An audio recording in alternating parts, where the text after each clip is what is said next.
on this Father's Day Eve. After nearly a 2-hour wait here at Horizon High School, we welcome you to the beautiful Horizon West area alongside Christian Boussier. I'm Ricky Potts. Christian, talk about an interesting series this weekend between Sanford and Winter Garden. The first one goes 4.5 hours, 12 innings of baseball. Then yesterday, some lighting issues called the game early. Now this one getting delayed nearly 2 hours after the rain unfortunately messed up home plate. Yeah, I mean, look, this series has been full of ups and downs. There's no doubt. Like you said, tempers flaring in the first game. We went 12 innings. The Rats eventually walked off on that one. And then last night, back in Sanford, the lights in the 7th inning shut off. It seemed like out of nowhere. And, I mean, that was it. The Rats took that game as well. Now at home for the first time with the squeeze in this series, and we had that little home plate mishap. I talked to the guys. They're like, this is so strange. You know, we've never played a series of games like this where something new has been thrown at us every day. Absolutely. I mean, this has to be arguably the most, I mean, I don't want to say if it's interesting, unique, intriguing, or whatever word you at home want to use to describe this. Everything that you thought would not happen has happened, but strictly talking about the X's and O's of the actual baseball games so far in this weekend series between the Squeeze and River Rats, it's really been about the Rats getting off to a hot start in both of these games so far. Yeah, look, the Rats have scored a lot of runs in both these games. I believe it averages out to about 25 runs throughout both the games. 12 innings, did a lot of damage on them pitching-wise in the first game. They were kind of pulling some strings yesterday to make some things work, and now we're back into our rotation. Trey Clinton starting this game. I think we're going to see a lot more pitching here than we are going to be hitting. Yeah, it's going to be interesting to see how this game turns out on the field versus the previous two. Obviously, the River Rats scoring 4 runs in the first inning of Thursday's game, then 2 in the first of yesterday's game. So you know the Squeeze are definitely going to want to try to prevent that from happening. And the first pitch of this contest that finally gets started is called for a strike to the shortstop, Braden Calise. The starting pitcher tonight for Winter Garden is going to be Jacob Iverson. We'll have his summer stats here in just a moment. That one fouled off to make it an 0-2 count. Iverson from Emory and Henry College. So far this summer, he has a loss under his belt, a 4.05 ERA. He started 2 games for the Squeeze, pitched 6 2/3 innings, 11 strikeouts, 3 walks, 8 hits allowed. So we know he has that strikeout potential, and he made major improvement in his second start versus his first outing of this 2025 summer season. The first one was 2 1/3 innings pitched with 7 runs allowed versus 4 full innings pitched against DeLand last weekend with no runs allowed. So he made major improvements start over start as Calise goes down looking for strikeout number 1 of the game for Iverson. Yeah, a rare moment to see Calise go down looking. Usually when he goes down, he's swinging. I think he's just trying to adjust. You know, he came off the bench here after waiting along in that rain delay, or I guess you should say that field delay. Nonetheless, he sat around waiting, and I think he has to kind of readjust. They hit in the cages before the game, but that was when we were going to start at 6:30. Swing and a miss there by the second baseman, Stuart Puckett. Calise and Stuart Puckett have been this 1-2 duo to start this lineup for head coach Jesse Lynch. Yeah, in the series against the Squeeze, Calise kind of started out a little slowly. He had a couple hits, but was mainly striking out or walking. It seems like last night he really started to break into this series. You know, a couple hits, able to get on base, score a run. He scored a walk-off run in the 12-inning game. That one was a ball there for Stuart Puckett. And now he pops this one up high in the air into foul territory, but a play is not made for it. So Puckett extends the at-bat, goes down in the count 1-2 here. And you mentioned that, you know, Calise had gotten off to a bit of a slow start in the first game of this 3-game set, but was super clutch towards the end of that and then carried that momentum into the second game. That one in for a ball for Puckett. Also going to be interesting to see how that delay ends up affecting both of these teams. Like you said, I mean, this game started 2 hours late at this point, and just because you warmed up already doesn't mean that you're fresh.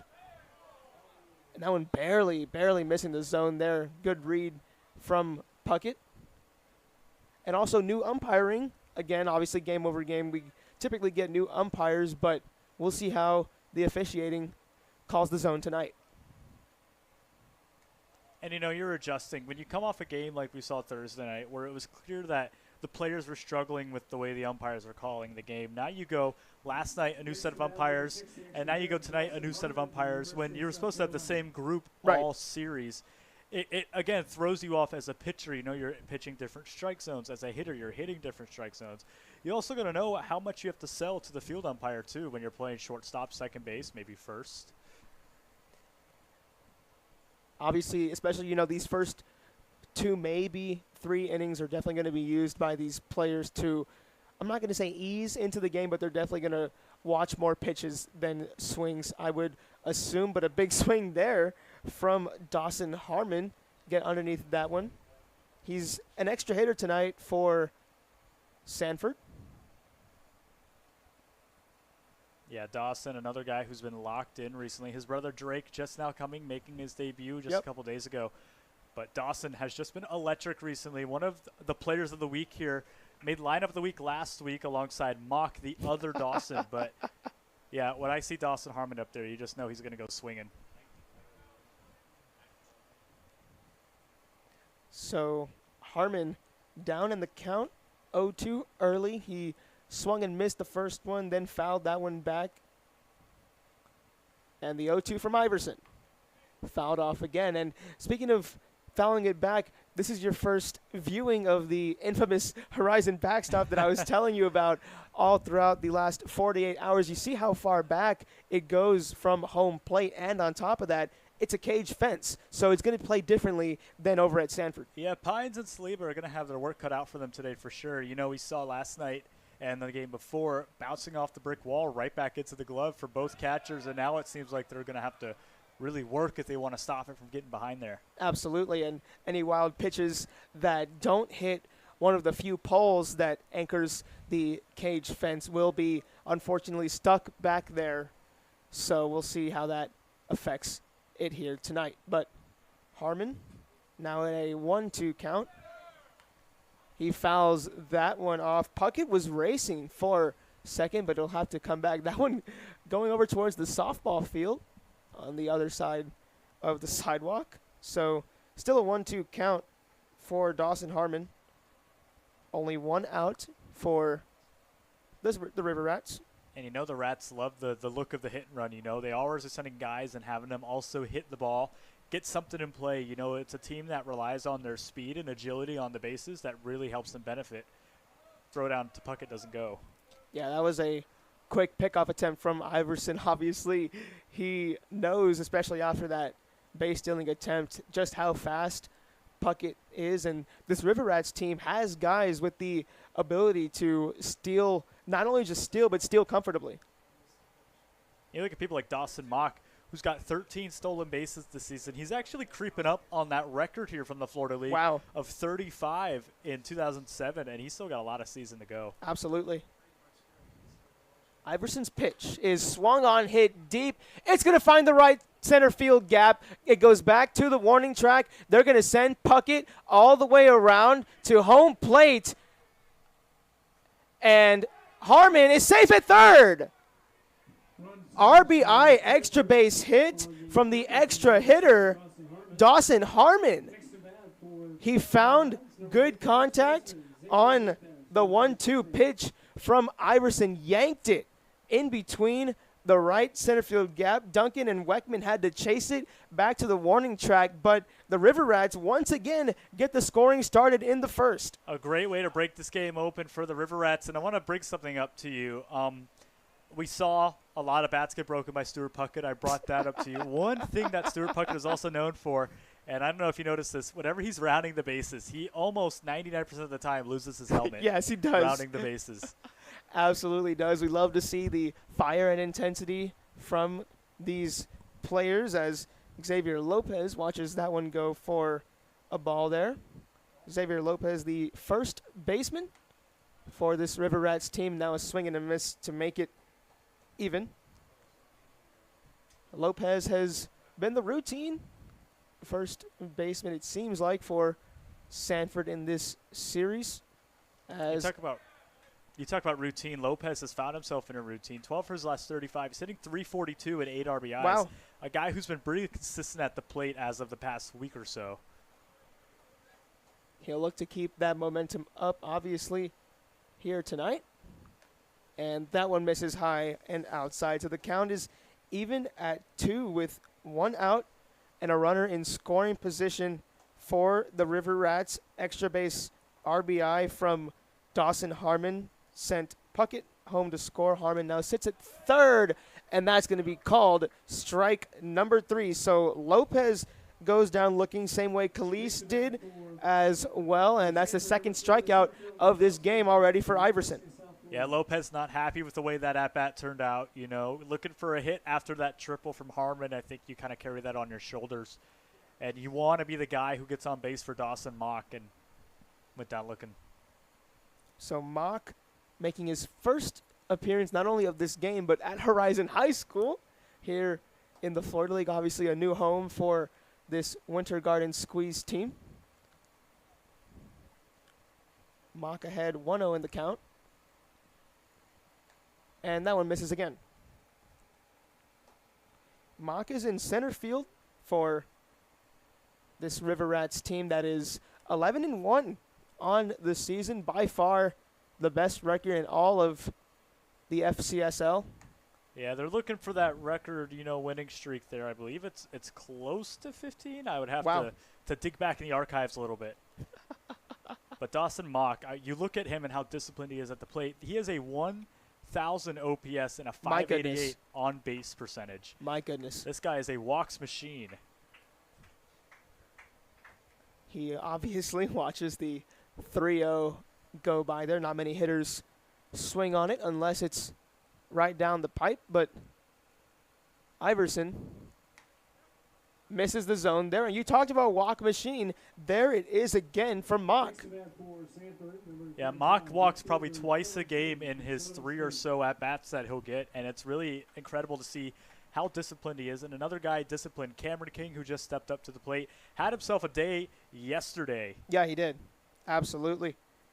3 RBIs, 3 for 4. Nice little, I don't know if that's a dove flying over the outfield, but. And there goes Mock. Mock steals second. We talked about the speed of Dawson Mock. We know King has speed as well. Pines gave a little pump fake. Looked like he wanted to get the throw over to Marlowe, but he thought twice about it, especially, with there being 2 outs. No reason to rush a throw and maybe force an error. That was number 14 for Mock on the season. 14 Wow. stolen bases. Wow. Yeah, he is definitely on pace for that magic 35 number. So glad we have those statistical archives with us for the league.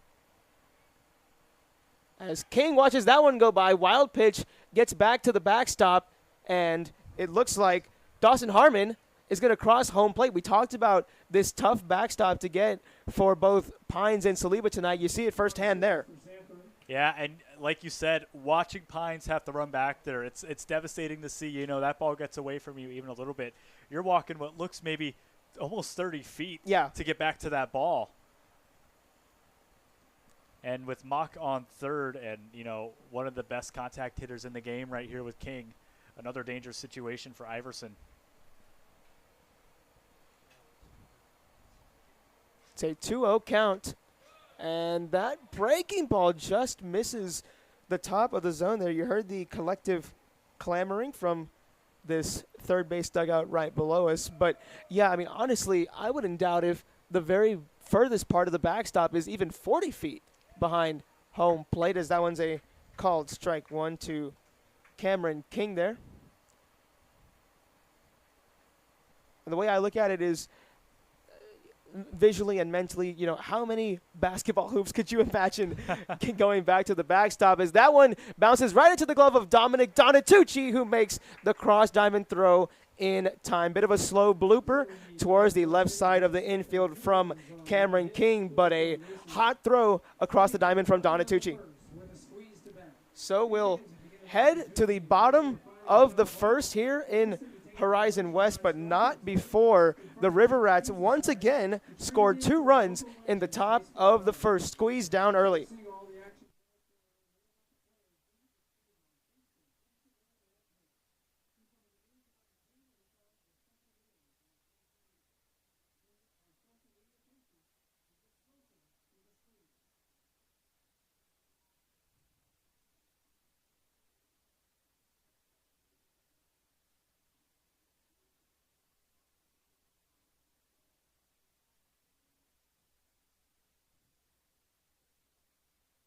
Come back a little early here so you can talk about Trey. Yeah. All right. Yeah, so whenever Saliba comes out, what's it called? Come back.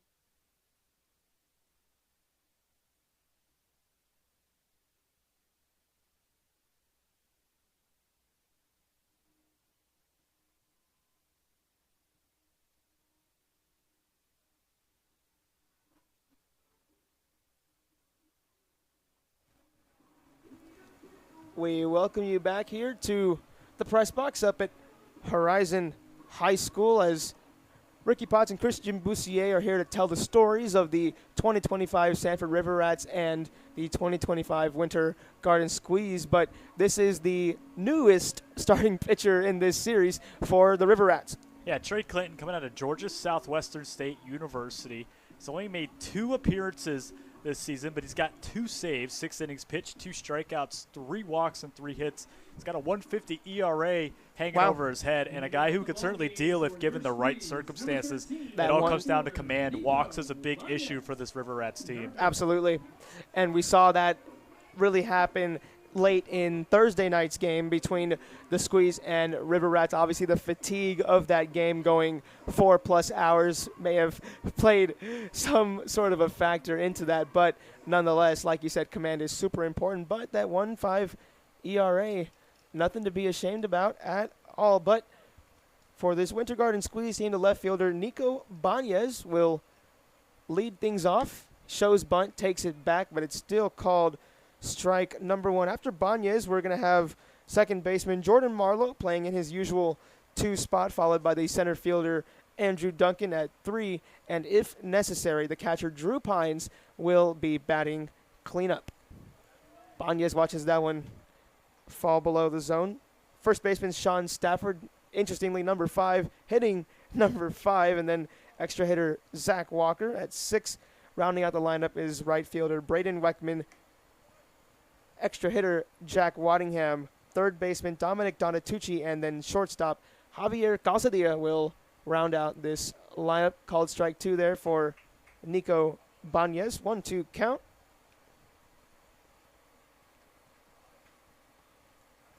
And I'm still doing some research to see if I could. And a fair ball is hit down the left field line. Nico Banez thinks about racing for a second, but decides against it and gets himself a base hit. So Banez takes the 1-2 pitch, hits a hard grounder right down the third baseline, gets himself to first safely. But you were saying you were doing some research? Yeah, so right now, the longest winning streak, I believe, in Florida League history is the Rats right now.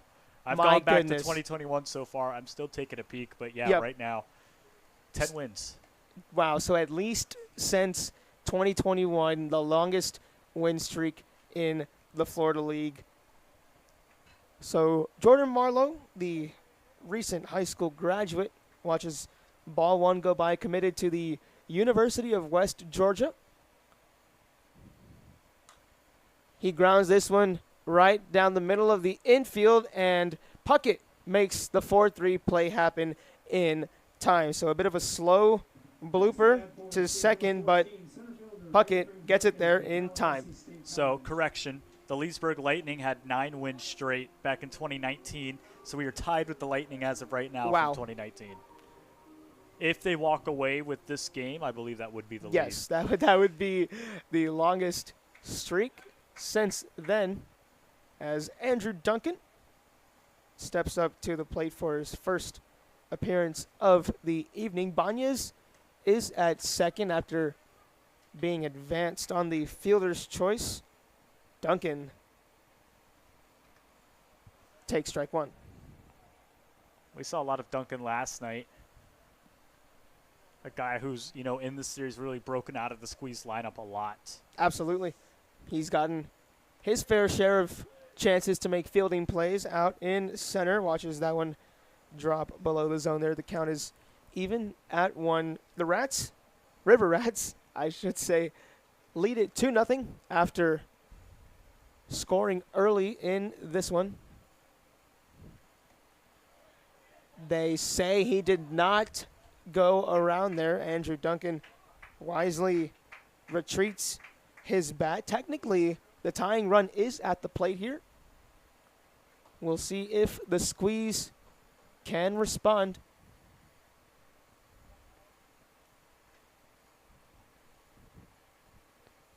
And the 2-1 from Clinton is fouled off. Once again, looks like almost into the softball field. Yeah, he was a little late on that swing. Kind of got the bat out. Clinton is good at throwing off guys' timing a lot. He sequences his pitches nicely to where he can get them chasing that off speed outside. And I think on the 2-2 we'll see it here.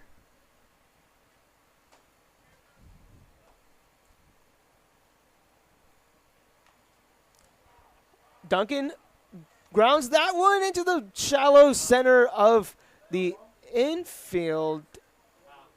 And they're going to say it's foul. Yeah, it looks like it skipped off the top of the plate. Now, the rule is that it has to break the plane of the plate, but, it kind of peaks there, so it could have just hit the clay right behind the plate. Yeah. Which causes it to be foul. Thank you so much for the analysis there. Obviously a super close call from up here. And it's one of the closest calls that an umpire has to make, because you watch the ball and then you have to look for the contact. The ball could smack and kick up a little dust, and that might also be hard to really determine. Right. So Duncan will be called back to home plate to continue this at-bat, which is at a 2-2 count. Banez still sits in scoring position with one out. And now Duncan goes down looking. He gives a slight head shake. Obviously not getting the call he wanted there. Maybe thought it missed inside or low. And again, from up here down on the third baseline, unless the pitch is obviously high, obviously low, obviously inside, obviously outside, we try our best to call it as we see it. But obviously it's not the same as if we were behind home plate. But nonetheless, that's out number 2 here in this bottom of the first. The catcher, Drew Pines, making his first plate appearance. Strike one called there for Pines. Want to thank all of our post-game meal sponsors for this 2025 Squeeze team. Jets Pizza, Huey Magoo's, Rockin' Brews. Even have Skyline Chili in the house tonight, serving Chili. I was hanging concession out down there during our little delay. I gotta say, it was looking and smelling pretty good. Awesome.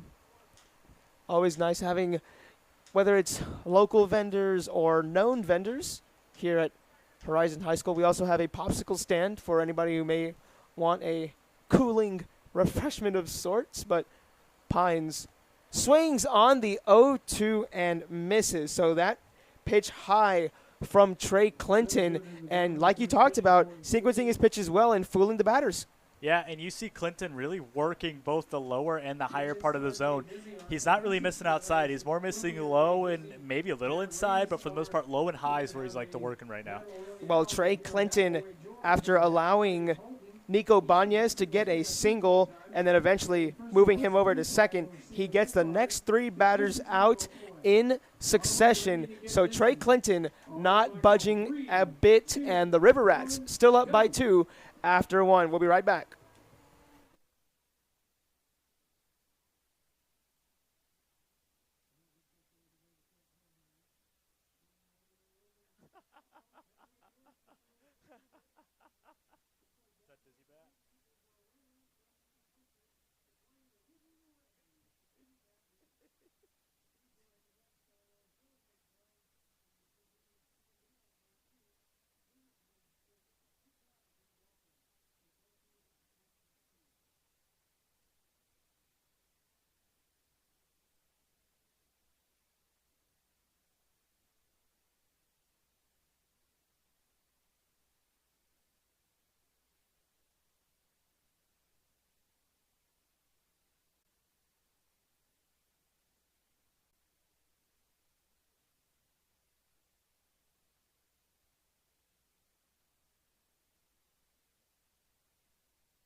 ready to get the top of the second underway here in Winter Garden, Florida. Christian, take me through the rest of this River Rats lineup.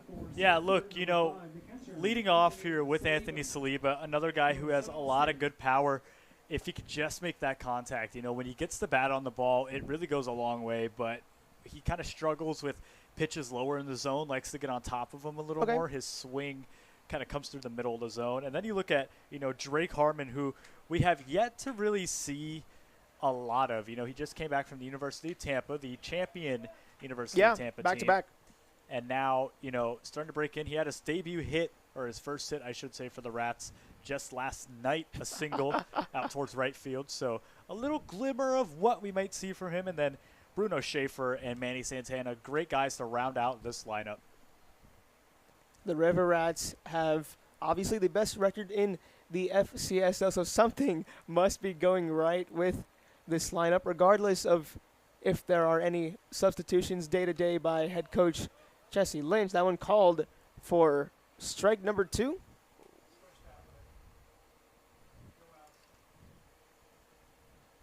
One-two count for Saliba. And now he fouls that one off. Yeah, like I said, Saliba just struggles with the lower part of the zone. It really is his kryptonite.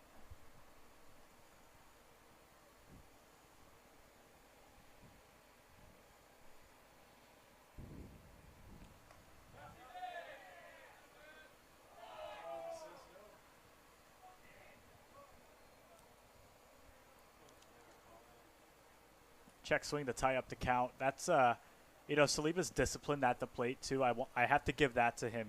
He's not swinging at a lot of junk. It's just, like I said, those low strikes. And he fouls that one back, hopefully, into the backstop before it could go all the way back to the ditch behind us here. But, yeah, you mentioned it. He's showing good discipline as this at-bat has gone 6 pitches at this point, coming up on number 7. That one fouled back again, so we'll see 8.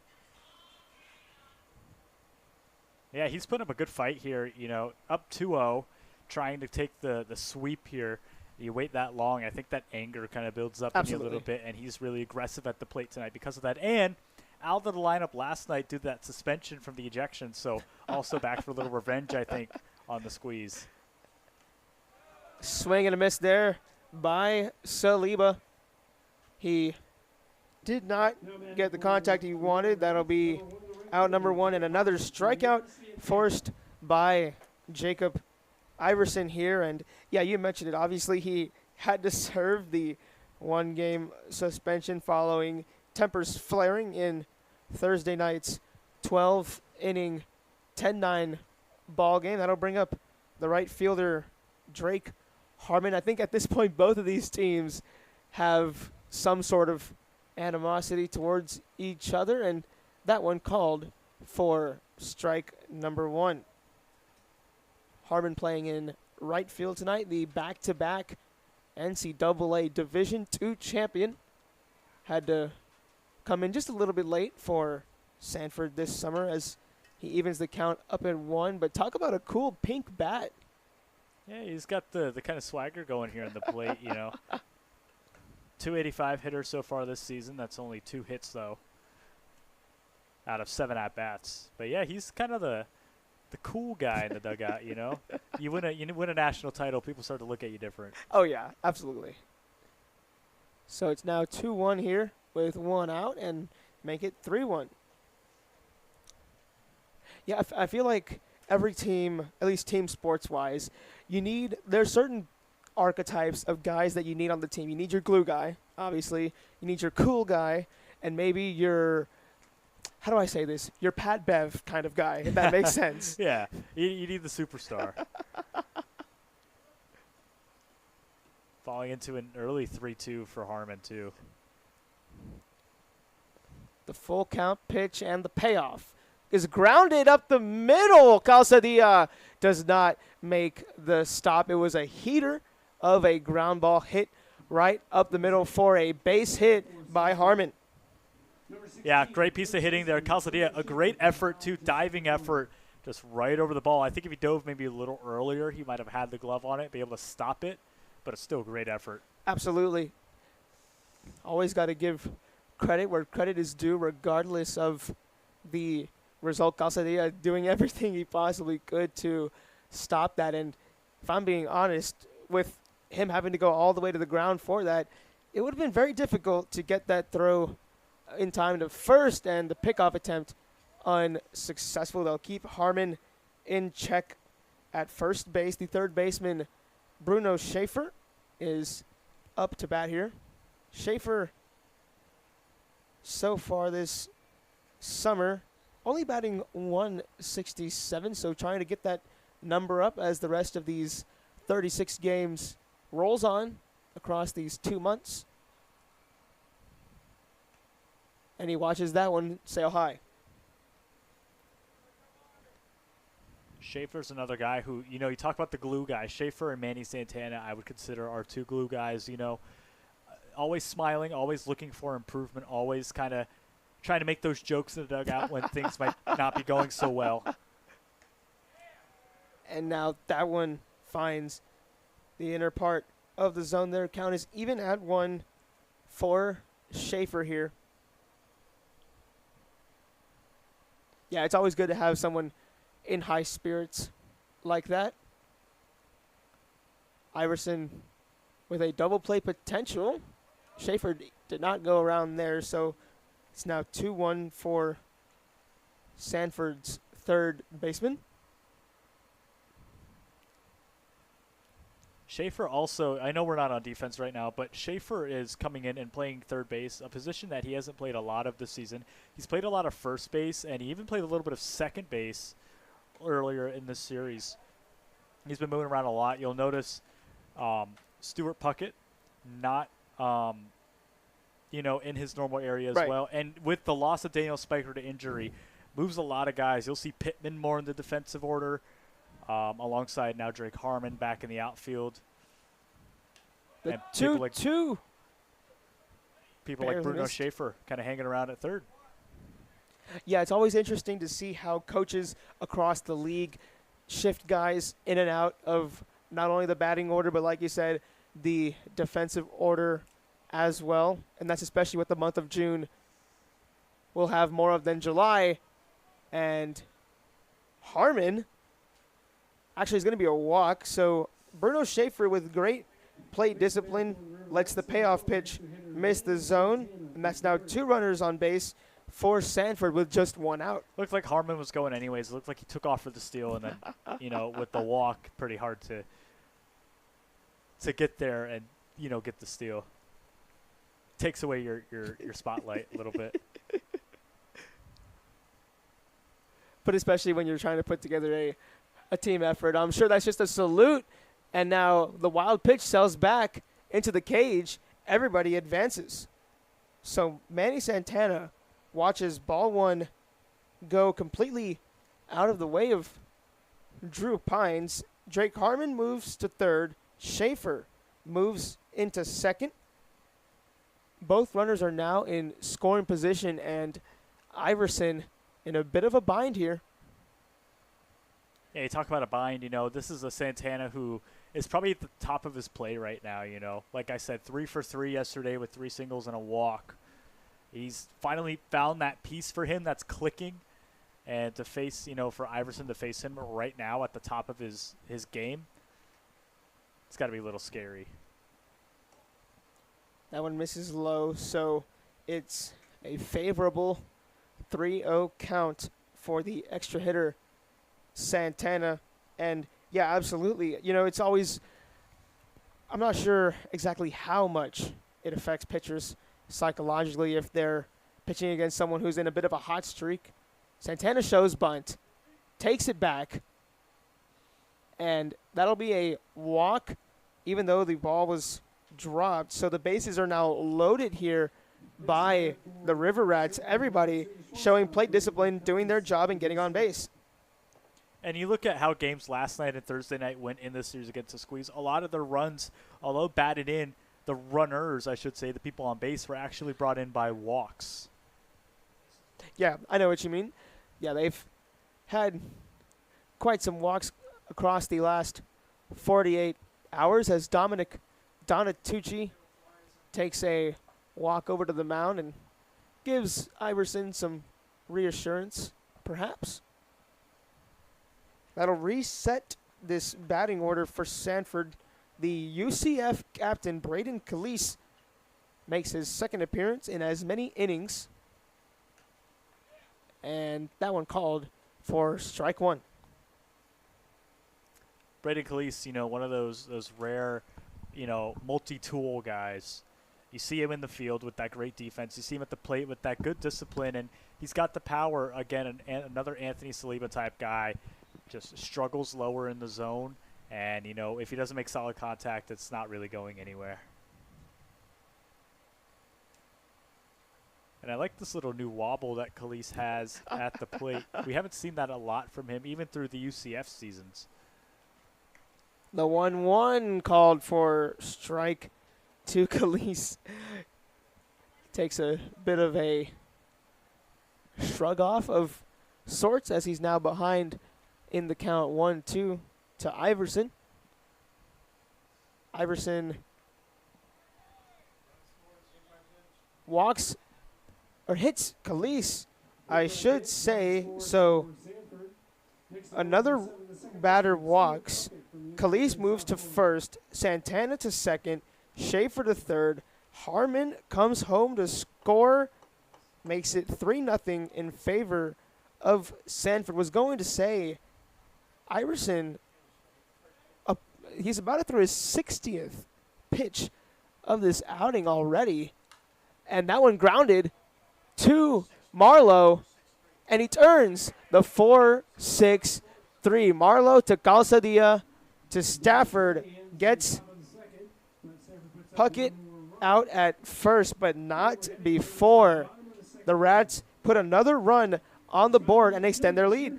Yeah, 4-0 your score here. It's going to be – we knew it was going to be a tough outing for Iverson, This team just gets hotter and hotter. But the Squeeze able to still hold on. 4-0, not too far out of the reach quite yet.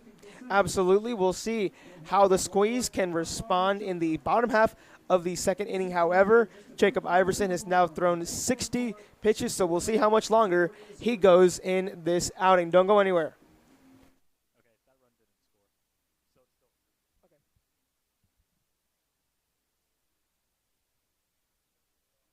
Yeah, I feel you. Yeah, that always happens. Yeah. Let's see. 5, 2, 3.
Sean Stafford will walk up to unwritten and lead off this bottom of the second for the Winter Garden Squeeze as they trail 3-0 after Drake Harmon came home to score for the River Rats.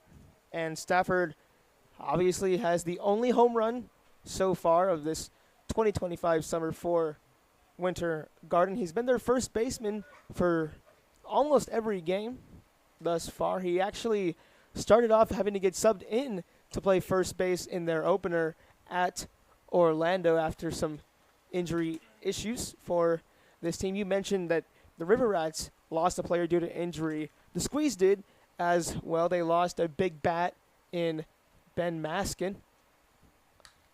About a week ago, Stafford hits a deep fly ball into center, but Dawson Mock there to make the catch, just barely in front of the warning track. So Stafford showing off his power once again, takes the 1-0 pitch all the way back to the warning track essentially, but not enough to get over the wall. Only 1 for 3 in this series, recorded a single yesterday, and that fly out, it's got to hurt just a little bit. That'll obviously go down as the F8. Extra hitter Zach Arias Walker set to make his next plate appearance in this series for Winter Garden. He grounds that one up the middle for a base hit. He finds the 4-6 gap, and Zacharias Walker once again getting a base hit. Talk about one of the most consistent batters on this Winter Garden team. He's batting just under 200, but especially over the last week or so, he's really stepped it up. Had that big game the other night in which he went 2 for 3 with 2 hits and an RBI and 2 walks. So now that'll bring up the right fielder Braden Weckman for his first plate appearance of the night. They try to pick off Walker, but he's safe. And I want to update. I want to update you on a story that we had earlier. So we thought that the consecutive wins was going to be 9. It's actually 20. So the Rats do have their work cut out for them. That's the most wins in the league. I am not even sure if I have the words to describe that kind of dominance in the Florida League. 20 straight wins, 20 my straight goodness. wins. That makes the Rats look yeah. it makes you guys look just good. yeah. So Weckman faces the 0-1 here and evens it up. Weckman has been a common outfielder for this Winter Garden Squeeze team.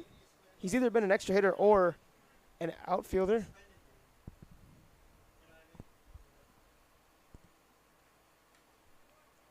That's a good Watches that take one. there from Weckman. Yeah, great plate discipline by Braden Weckman. And over the course of this series, Weckman has actually been elevated to the second best batter in terms of average for Winter Garden. He's batting .333 now.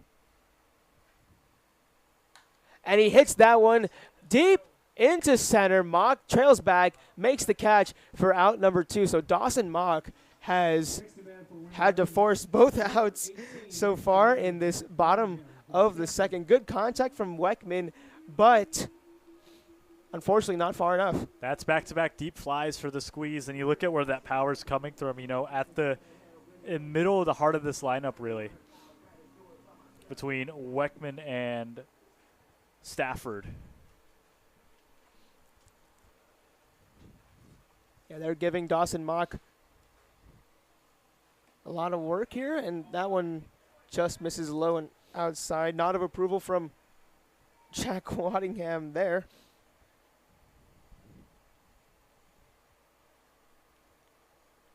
Waddingham looking for his first hit of the summer after having to come in a couple games late for this Squeeze team. That one called for strike 1. Waddingham out of Stetson University, so he's obviously going to get plenty of reps over at his home field throughout the season. Another strike called there. A lot of guys around the Florida League from or going to Stetson University, so I'm sure, like we talked about earlier in this series, always a homely feeling for them to go back. Oh, a good take on 1-2 for Waddingham. To even out the count, on a 1-2, you're kind of looking for anything close. So you don't want to go out on a cheap pitch. He's now evened up the count. Zacharias Walker sits at first base with 2 outs.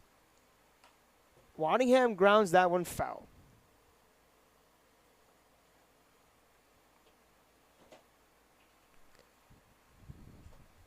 The Squeeze down to its final out of this second inning.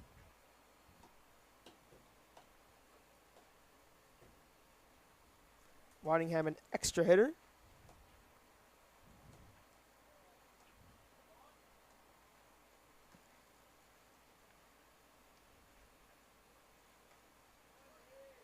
That one barely misses Another the zone good take there from a squeeze batter. So Waddingham has now forced a full count against Trey Clinton. Clinton, who had retired 4 consecutive batters from the 3 he got in the first to the first of this frame. And now Waddingham grounds that one right into the glove of Xavier Lopez. Easy play to make for the first baseman. It came in hot, but he managed to snag it in his glove and get the final out. So Trey Clinton retires 2 straight batters to get himself out of a 1 runner on base situation, and the River Rats are still up by 3 after 2.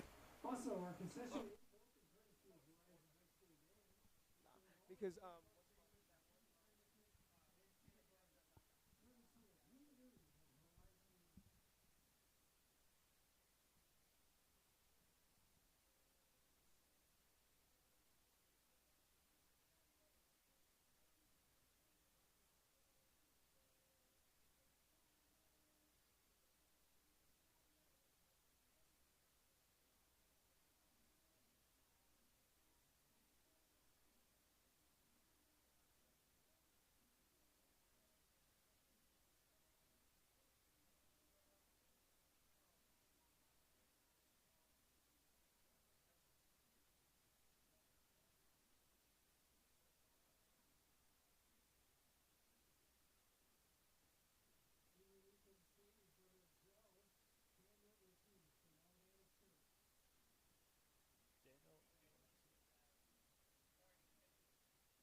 Pitches, 30 strikes. Thank you.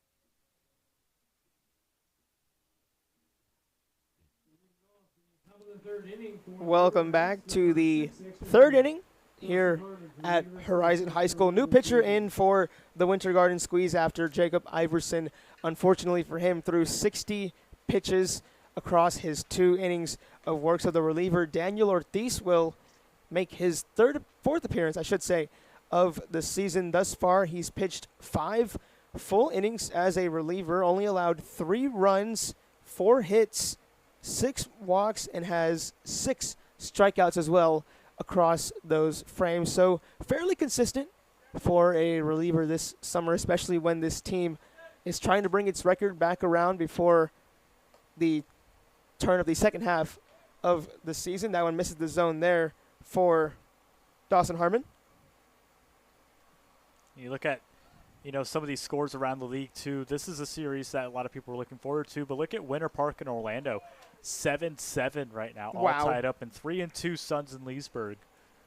Yeah, it seems like even though they have the least wins across the league so far this summer, this week specifically, Winter Park has seemed to pick it up. That one just misses the zone there.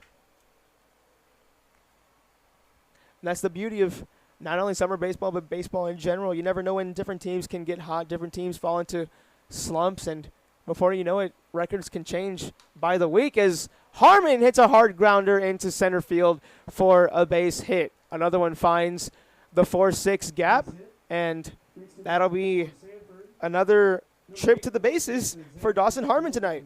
Yeah, hard hit really shows where that power is coming from. Perfectly placed, perfect contact on the barrel for Harmon. He hit a heater off of the 2-1 from Daniel Ortiz. Ortiz out of Alabama State University. Several Alabama State players in this league.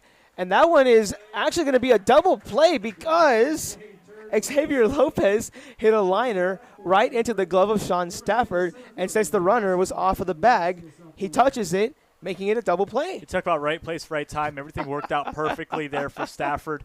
Just a little off the bag, and you have Harmon who's leading off there. And, I mean, liner right, too. You don't have to move much. Tap the bag, 2 away.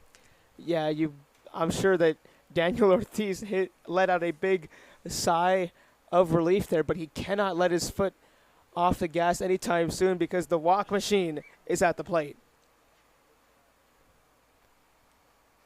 1-0 count to get this appearance started for Dawson Mock.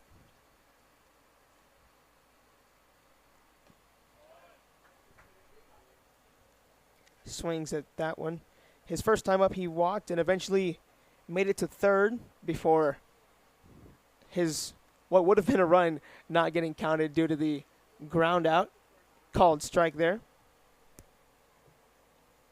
Yeah, you're seeing Mock swinging first pitch. Not something we see from him a lot. Like we talked about at the top of the show, a guy who waits on pitches that come to him. He's not swinging first pitch. So Ortiz will take his foot off the bump and reset. Never a bad idea on the mound for any pitcher. And that one lands low. So the count is now even for Dawson Mock.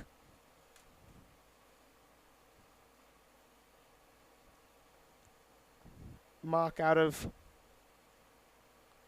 the University of South Florida over in Tampa. And now that one drops low again. And I think we're starting to see that discipline come back to Mock. Full count here with 2 outs. Sanford potentially down to its final pitch of the third inning. The payoff from Ortiz. Swung on and missed. He got him swinging, and after that interesting double play, he actually retires the batters in succession. 1, 2, 3. So Daniel Ortiz gets out of this frame quickly, and that is exactly what the Squeeze needed since they still trail by 3 heading into the bottom of the third at Horizon High School.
Dominic Donatucci, one of the Italian stallions of this team, set to make his first plate appearance here on this Father's Day Eve for the Winter Garden Squeeze. He's playing third base tonight for head coach Mike McDaniel. Trey Clinton still on the mound for head coach Jesse Lynch as Donatucci watches that one miss the zone here. You talked about some of the other games going on around the Florida League. Well, let's take a look at the games going on at the level of these guys' abilities. Donatucci hits a blooper into center field for a base hit. Donatucci hit that one into the sweet spot. Khalees and Mock did not have a chance to make a play for it because of the height, speed, and spot at which it landed. Donatucci gets himself on base safely.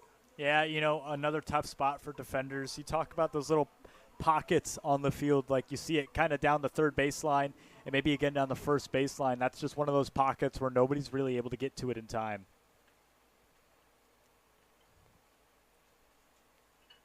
So the shortstop Javier Calzadilla set to make another plate appearance here for the squeeze. That one misses low there. Calzadilla has the most at-bats of this Winter Garden squeeze team thus far this summer. And the 1-0 from Clinton will not be thrown. Donatucci barely gets back safe in time. They know he has speed on the bases. Donatucci actually has 5 stolen bases so far for Winter Garden. And now the 1-0 from Clinton misses the zone. But as I was talking about before we had some action in this contest, LSU currently up 3-1 in the top of the 8th over Arkansas, and Murray State narrowly losing to UCLA earlier. Murray State almost coming back against the Bruins. It was so close, man. It breaks my heart. I still have them. They're still going to make it. I believe in them.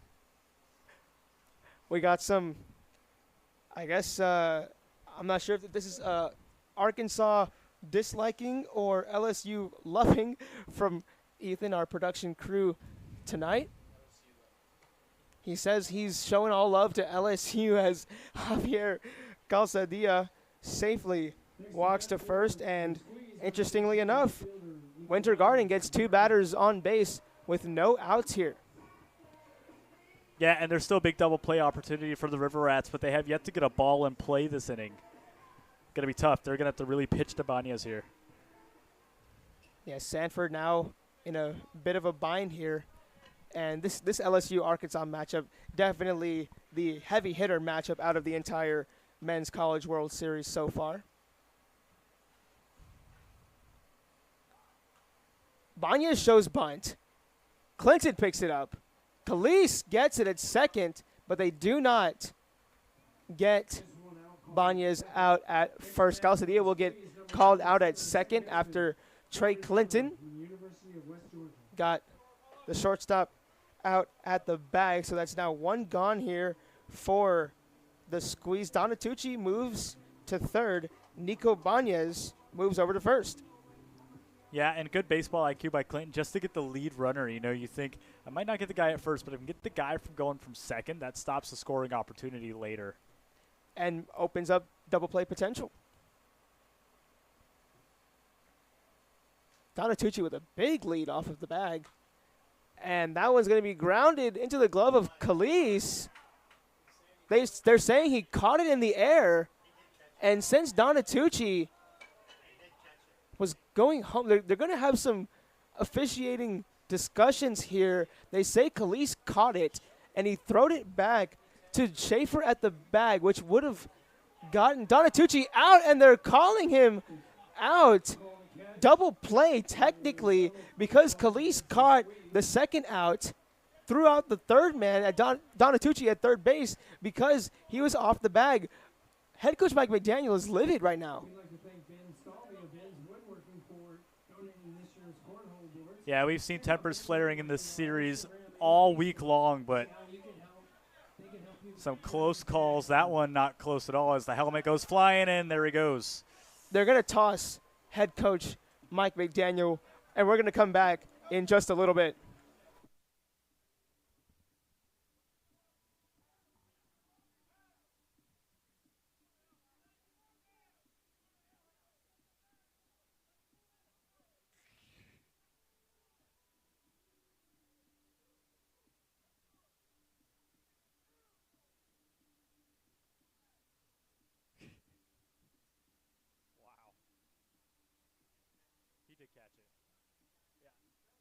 he caught it.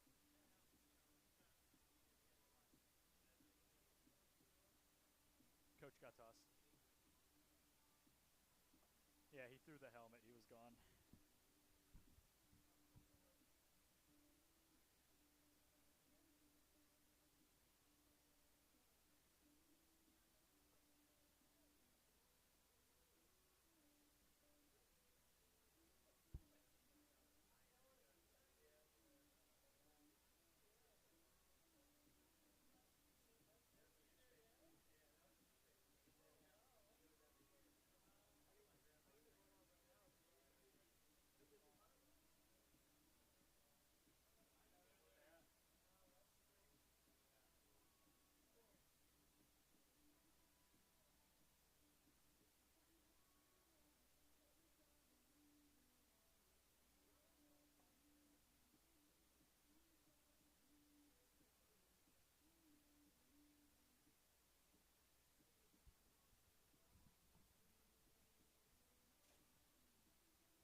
Oh.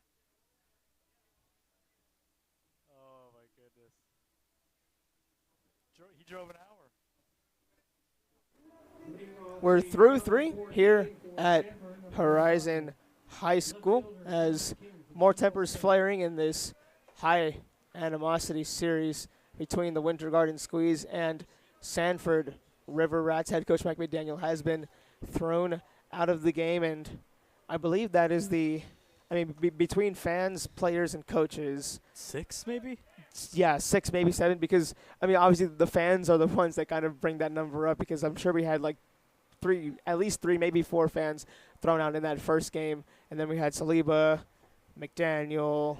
So, obviously, both of these teams with a lot of tension, especially after this 2-hour delay. Head coach Mike McDaniel actually had to go all the way to Olympia High School to get some turf to fix home plate and get this game going here tonight, but he'll be sent out of this one.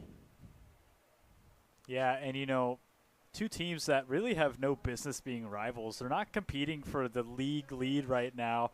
If anything, the Snappers would technically be our right. league rivals, but for some reason the Squeeze and the Rats have just had so much animosity between each other, it seems like, this season. Yeah, it's been quite the start to the season series for Winter Garden and Sanford. Favorable 3-1 hitters count for Cameron King as we can faintly hear the Disney fireworks going off in the distance. And that one misses the zone, so Cameron King will take a walk, and he'll be on base with no outs here for Sanford. And have you ever been to Disney World? I have. I was a pass holder when I was a kid. Nice. So my family had passes. I want to say I haven't been to Disney. I was at Disney Springs last year about this time, so it's been about a year. Nice. I would call it a year. Okay. Yeah, I definitely will have to try to make my way out there on one of these off days, or potentially at the end of the summer when someone comes back to help me drive back to Texas. But nonetheless, Ortiz You're going to make forces that a drive, foul huh? ball. Yeah, we had to. I'm pretty sure it was just the time frame at which I was offered this position that I'm also grateful for, and with not enough time to maybe call for a shipment of my car to get over here, which, we could have flown, but at the same time, cost efficient wise, probably the better decision. Cameron King races for second, and he gets there with plenty of time. The speedster does it again. But yeah, call it about 17 hours. So wow. Could have been worse, could have been better, but wow. When you're chasing a dream, you got to do whatever it takes. 17 hours means nothing to the future. Oh, yeah. 17 hours now compared to 30, 40 years, hopefully, in this business. It's just a spoke on the wheel. Big cut by Saliba. Saliba takes a big swing there, but he'll head to the dugout after being struck out by Daniel Ortiz for the first out of this fourth inning for Sanford. He goes down on 3 pitches, and that'll bring up the right fielder, Drake Harmon. Saliba walking back 0-2 to the dugout. Not ideal for him tonight.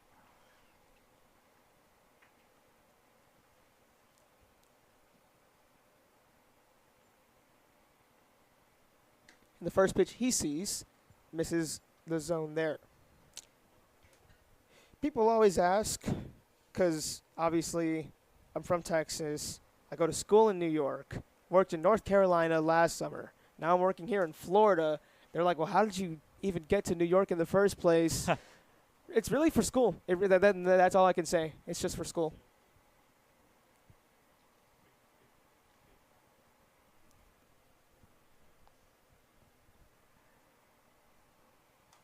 Oh, right off the That one catcher's fouled mask. off. Harmon going to take a second. Umpire checks on him, but he says he's all good, so it must have caught the padding or the helmet there. Yeah, it looks like it caught the mask. You know, you put the body on the line there for that position. Sometimes you take the foul ball. Better the ball than the bat. You don't want that bat to come back on the backswing and catch you.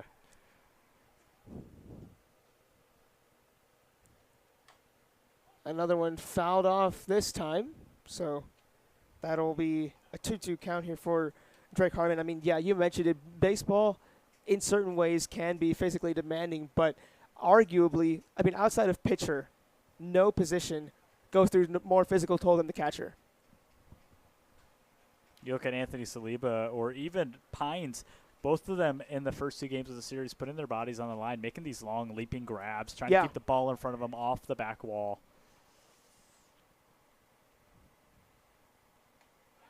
And that one called for strike 3. Drake Harmon, the back-to-back national champion, sent back Drake to Harmon the dugout. pointing, saying that one missed. The third base dugout looking for I guess, would it be a get-even ejection or a response ejection? The umpire issuing a warning to the squeeze dugout there, it looks like, just telling him, hey, you're getting a little catty over there, you know. Drake Harmon, of course, disapproving of that call, but, you know, for the squeeze to chirp him on like that, I think just maybe a little too much for the umpire. Yeah, absolutely. And you know, given the unfortunate ejection of head coach McDaniel, the umpires definitely are going to be monitoring this squeeze very, very heavily for the rest of the evening. And with 2 outs, Schaefer pops that one up, and it lands in short right field. Cameron King scores. The soft blooper was, I believe, bobbled by Stafford in the shallow outfield. So Schaefer will be safe at first while Cameron King scores to make it 4-0. Little blooper there into right field. Again, one of those jam shots, a little pocket on the field.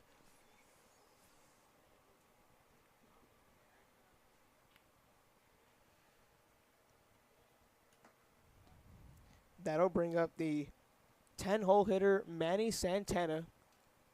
That one just misses outside there. And there's still 2 outs here for Sanford. Obviously, the squeeze want to get out of this one as quick as possible, try to get themselves back in this one. That one falls low, and especially with this being a 7-inning game, this is really crunch time. Yeah, absolutely. You know, we're at the what would be the middle of this game now in the 7 innings, and 4-0 already. You look at games like last night or the night before where the runs are scored early and then the squeeze were able to come back. Not a lot of time. They were coming back in the 8th inning, so they got to lock in now. That one called a strike there for Santana. Good pitch by Ortiz to make the count 2-1. Donatucci and Jesse Lynch having a friendly word over at third base.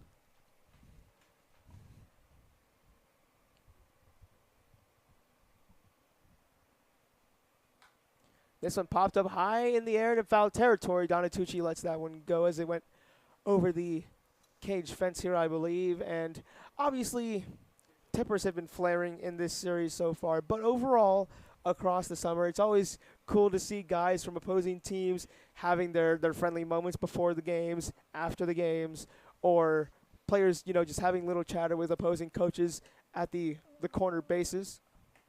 Swing and a miss from Santana. The 2-2 gets past his bat, and that'll be out number 3. Every out that Daniel Ortiz forced in this inning was a swinging strikeout, but unfortunately for him, run did score to extend this lead to 4. We're now halfway through this 7-inning game here at Horizon High School.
Halfway through this 7-inning contest between the Winter Garden Squeeze and the visiting Sanford River Rats with Christian Boussier. I'm Ricky Potts. Christian, once again, the River Rats jump out to an early lead here against the Squeeze. Yeah, look, 4-0, 2 runs scored in the first, a run scored in the second, and a run scored just half an inning ago. The Rats aren't as much on the gas as I think they have been in games past, but, they haven't let their foot completely off. And, you look at Clinton, who is on the mound, and, he was dealing very well, and they finally reach into the bullpen here for the first time this game. This is where it starts to get a little finicky for the Rats. Yeah, there is a new pitcher on the mound for the Sanford River Rats. Johnny Sosnowski. Yep, Johnny Sosnowski. He has been, a hit-or-miss reliever for us. He's been on top of his game. 4 innings pitched. He's let off 2 hits and no ERA to record in only 4 innings and 4 strikeouts. A guy who hasn't seen a ton of games, only 3 this season in relief. So, again, a small sample size for a guy who has come a long way. And that's why these summer leagues anywhere in the country are so important for these players. They get to keep their skills sharp, get reps against guys of similar skill level. 2-1 count now here for Andrew Duncan.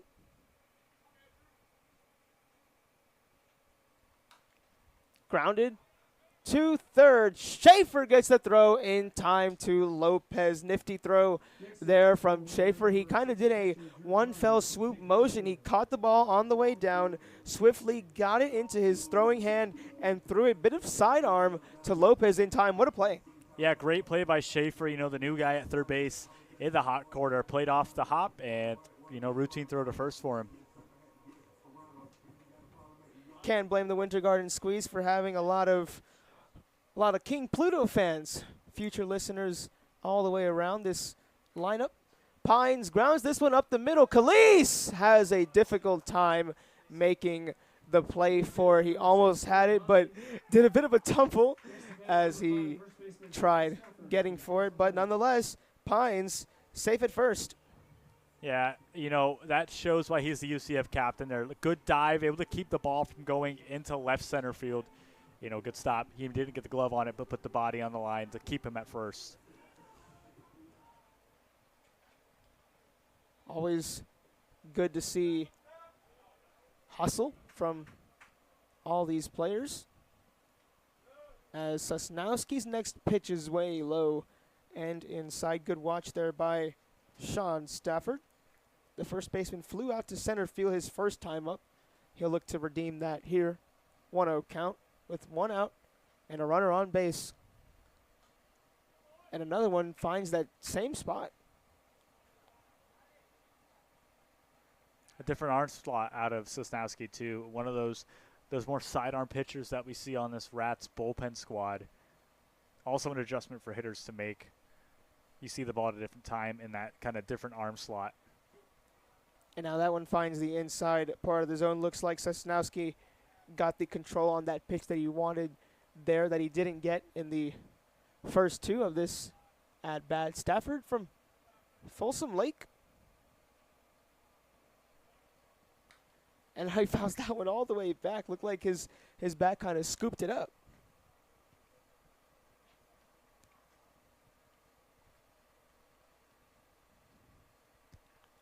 Although this league is majority Florida natives, we've got some Cali boys here as well. I was going to say, there's a lot of guys from the West Coast. Yeah. And even like people from Louisiana Tech. We see a lot of LA Tech guys as well. Very interesting to see them come from the West Coast and come play over here. Yeah. It's a big move. Absolutely. And a lot of these Florida natives, they play host to some players as well if they need it. Full count here.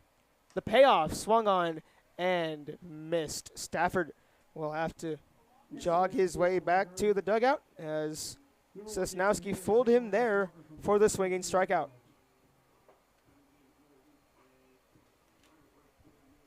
And that brings up Walker, 1 for 1 today, 192 on the year.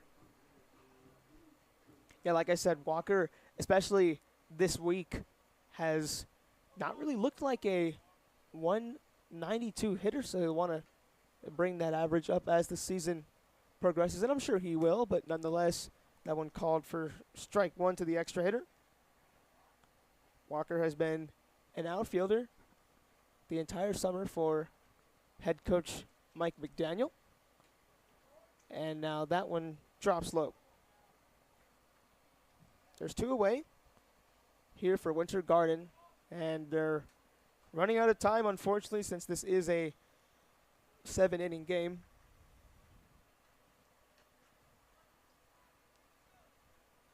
Called strike there. Yeah, on the 1-2 count, he was in the 1-1. That's a close pitch to take, but I think in his head he's thinking, well, I got a couple more pitches. Let me just see one that's more in my wheelhouse. Absolutely. Walker swings on that one, grounds it into right field for the base hit. They thought about sending Drew Pines to third, but he stays safe. Probably the wiser decision given that there are 2 outs, but that was a super, super difficult grounder to catch for Stuart Puckett. Yeah, Puckett also putting his body on the line to try and make that grab, but that ball was coming in hot. There was, a 20% chance he was going to even get a glove on that thing with how fast it was moving.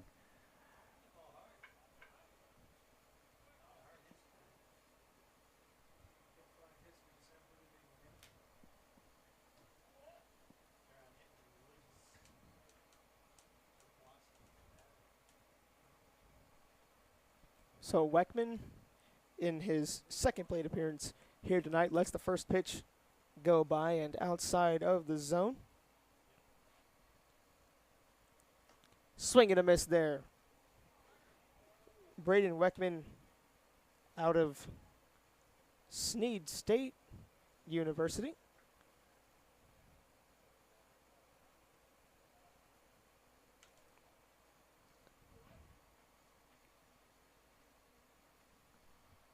The 1-1 pitch.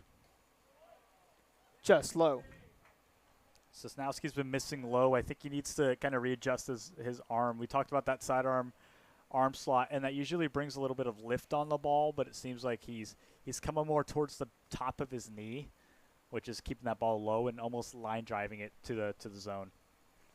You'll notice here from his windup right there, brought it more towards the hip.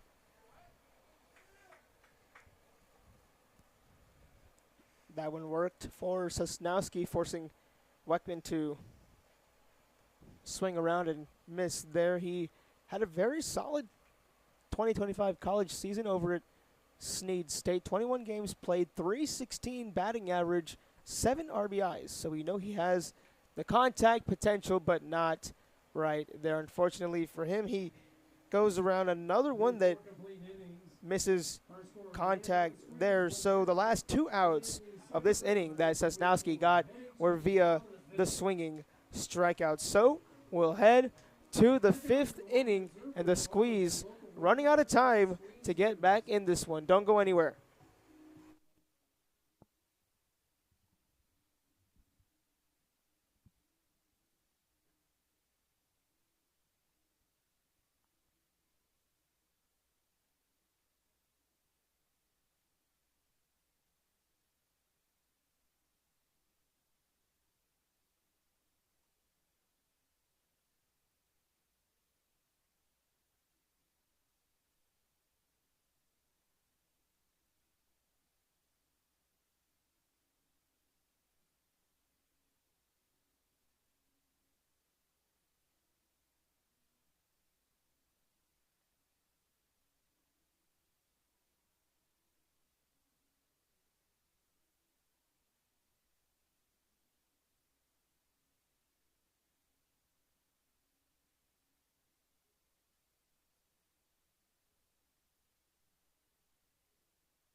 We're through 4 here at Horizon High School as the Sanford River Rats are up 4 against the Winter Garden Squeeze. They technically have already won this weekend series after taking the first 2 against Winter Garden. And taking a look at Zachary Allen's stats at Barry University, he's the second reliever used tonight for the Squeeze. He only had 1 appearance in 2025 for Barry.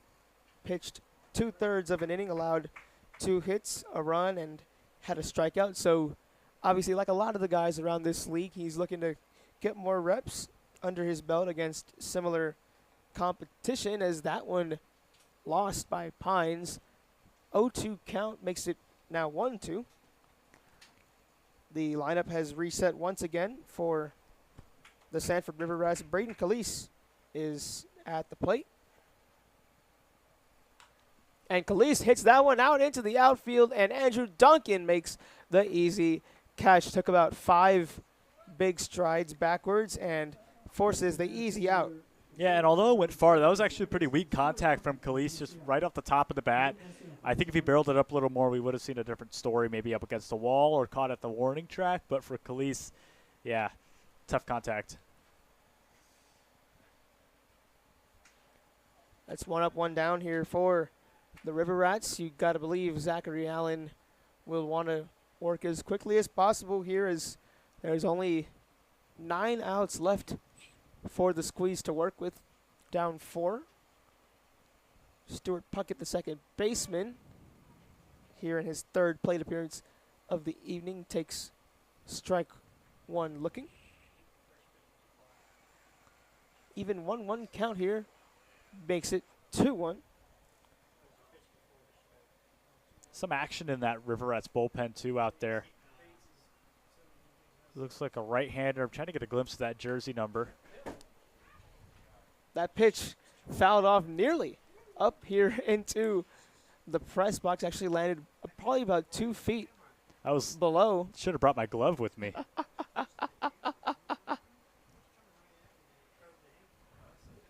We wish that we could have the windows closed up here in the press box, not only to keep ourselves safe, but realistically to preserve the AC. I've never had a close call in the press box before.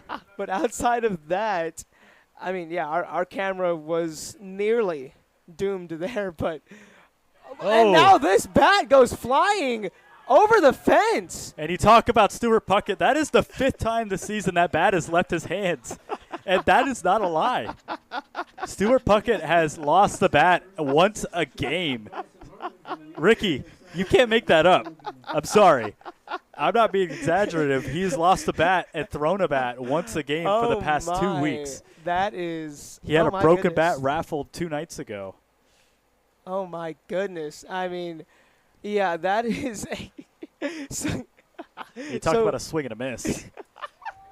So across 2 pitches, Stuart Puckett almost takes out our camera up here along the third baseline press box and then accidentally lets go of the bat over the fence. And if our ticket booth was still set up, Bat Boy George could have been in danger over there as well.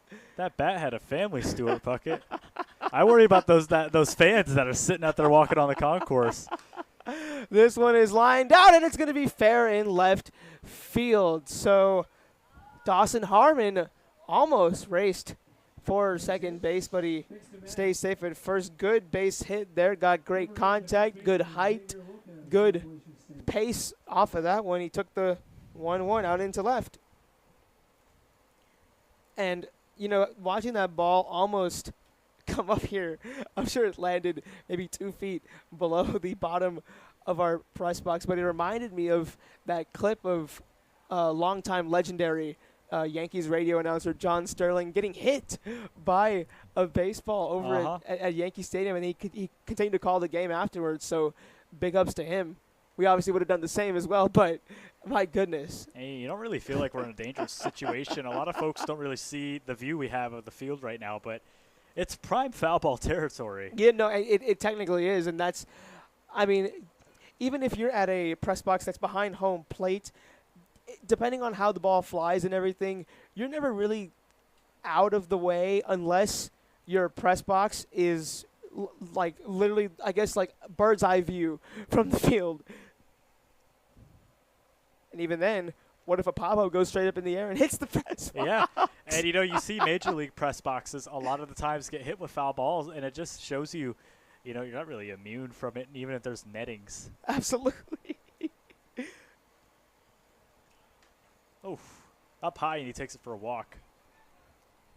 The favorable 3-1 count misses the zone there, so Xavier Lopez will walk, and that's going to bring up the walk machine, Dawson Mock.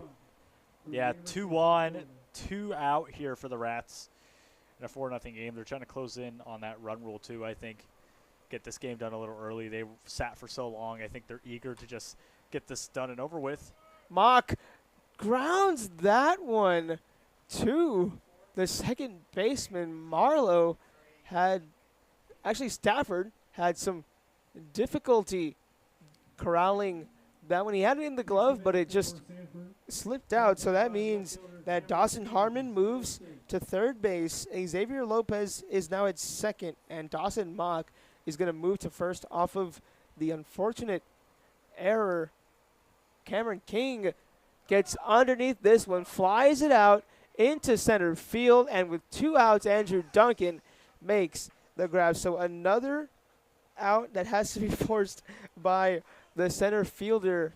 Duncan makes it the final out of this top of the 5th, and we'll head to the home half, but the Squeeze running out of time, down 4.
Jack Waddingham will lead off this bottom of the fifth for the Winter Garden Squeeze. They're down to their last 9 outs and are down 4 runs against the Sanford River Rats. Ricky Potts and Christian Boussier here with you at Horizon High School as Waddingham swings and misses on that one. New pitcher in for the River Rats. Yeah, Chase Chappell hasn't pitched in the league since 2023. Pitched for the Suns in the summer 23, 3.68 ERA, 29 innings pitched, and that was before Tommy John surgery. Now back from injury. He's about 14 months out now. And, yeah, he is working back to his 90-mile-per-hour fastball velocity. Well, it's awesome to see him back out on the field this summer here in the Florida League. Tommy John, such a grueling recovery to make for any pitcher. And, you know, I talked to him at the beginning of the season. He's like, I feel 80% there, which really means I'm about 70% there. Waddingham gets a easy base hit out into the shallow part of center field. Got over the head of Calise and Puckett, so Waddingham is safe, and you just saw what that 80% unfortunately can result in. Yeah, and you make your first appearance on the team. The team is hot right now. You have a lot of expectations to live up to. You are making your debut here for the Rats in your first game in 2 years. You gotta, you know, you don't have that chemistry with Saliba. You don't have that chemistry with a lot of the guys. It's the first time he shared the field with them in 2 years, and the first time he's really pitched in over a year.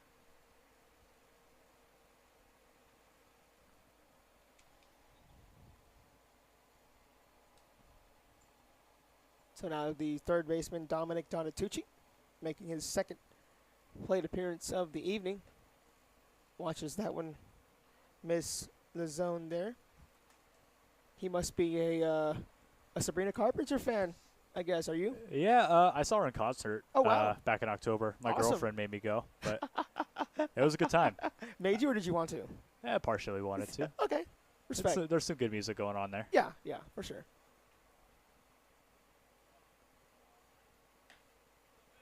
That one misses the zone again there, so 2-0 count here for Donatucci.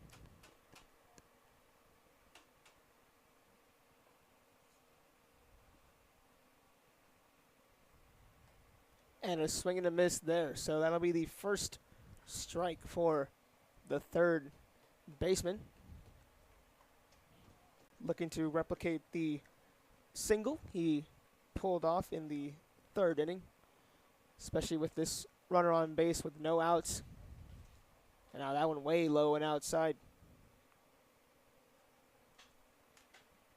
Brady Schwartzberg also going at it in the bullpen right now, giving some tossing for the Rats. We saw a little bit of him last night, pitched in relief. Now that one called for strike number 2 there. Donatucci has now run the count full here against Chappell. Waddingham sits at first. No outs yet to be recorded from the squeeze here in this 5th inning. Donatucci did not go around. They get a second opinion from the infield umpire, and he'll take a walk. Both batters so far have reached base. Dangerous situation for Chappell now. 2 on, nobody away, and only a 4-run game. There's a lot of outs and pitches to play with for the squeeze.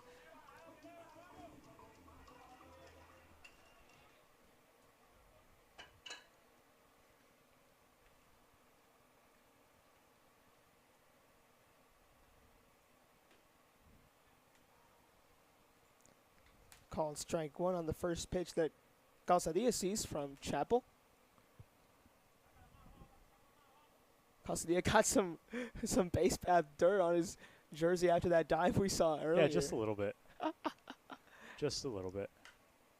Now he grounds that one foul towards his own dugout. Chappell looking for a good double play ball here. Absolutely. And, yeah, I mean, especially with that rain that poured about, give or take, hour-ish before the official, what was supposed to be the official start time of 6:30. I'm sure it's obviously affected the dirt here. And now Calzadilla fouls that one to the other side. Free practice ball for the Riverettes bullpen, unless they are going to throw it back. An early swing there by Calzadilla too. You could see it just rope right down the first base line, really. A little later, he would have had a good base hit, extra bases maybe. And Chappell gets Calzadilla looking. Chase Chappell forces the swinging strikeout and the first out of this fifth inning. And his first strikeout of the season and his first strikeout in the Florida League since 2023. So there is going to be a batting substitution here. Anthony Picciano in for Nico Banez.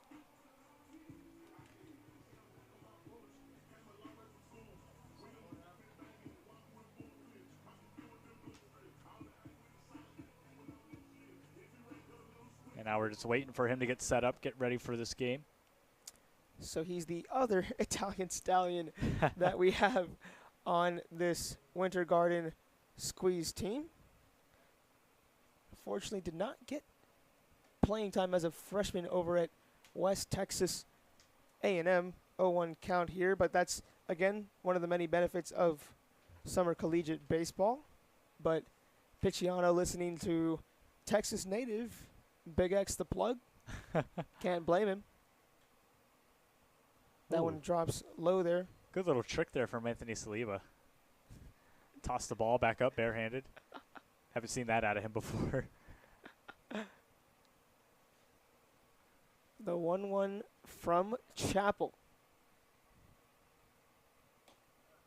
Sinks low. It's the university is West Texas A&M, but it's in northern Texas technically.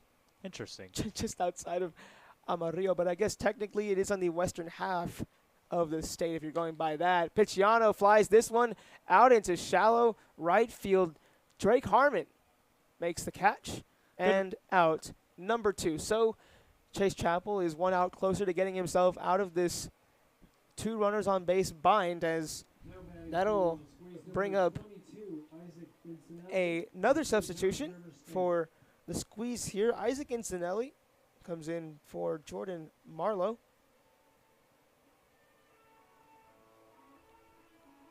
Good range by Harmon on that ball, too. Running in, getting close to the infield grass. You know, he started deep right field, ran all the way into, you know, kind of shallow left or right center.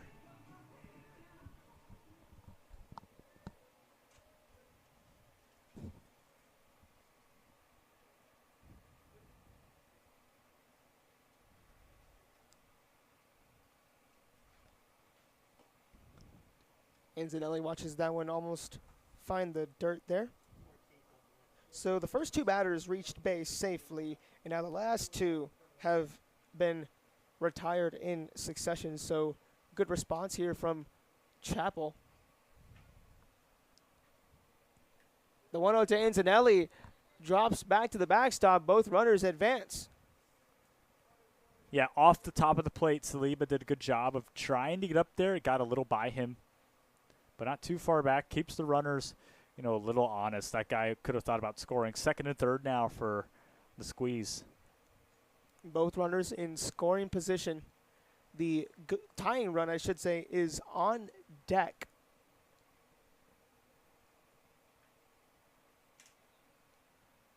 And the 2-0 pitch is called for strike number 1. That one barely finds the and hang on a second. It part of looks the like zone. They're going to issue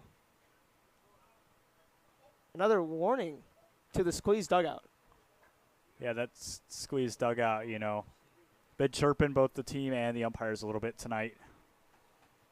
In this series, there's been some problems between both teams and the officials.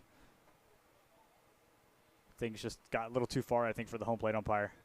Absolutely. That one sails high there. 3-1 count. And that's what makes not only sports human, but us human, sometimes it's just too difficult to keep the emotional aspect in check. But nonetheless, that one sails high there. Incinelli will walk over to first and load the bases. So the tying run heads to the plate. Andrew Duncan with a chance to get his team back in this one. Here comes assistant coach Nick Goody just to come check on Chappell. You know, he's already came into a part of this game that was pretty stressful, and now 4-0, you know, you got the tying run at the plate, bases loaded, grand slam opportunity. Still 2 outs and a chance to get out of it, but for Chappell, you know, a lot of weight on his shoulders. Speaking of grand slam opportunity, this is also, again, your first time seeing this Horizon High School field, and you look at it, it's a short outfield, but for a reason, it's a double-stacked fence. I noticed that when I got here, and I was thinking, you know, when you play at the collegiate level, there's different field dimensions, obviously, right, but it's rare that you have to hit to a fence that is, you know, 385 deep, but also 25 feet high. Yeah. Definitely a learning curve here for that, too. A lot of balls that may be out at a regular high school stadium of this size bouncing off the fence. Absolutely.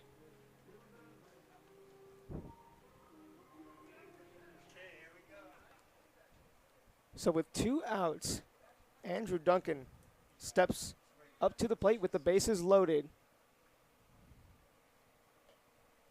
That one drops below the zone there. Chappell, as we had already mentioned, allowed the first 2 on base, retired the next 2, and then Incinelli walked on the 3-1 hitters count.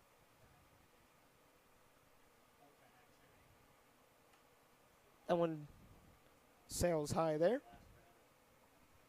Chappell missing the zone and missing a little high and inside.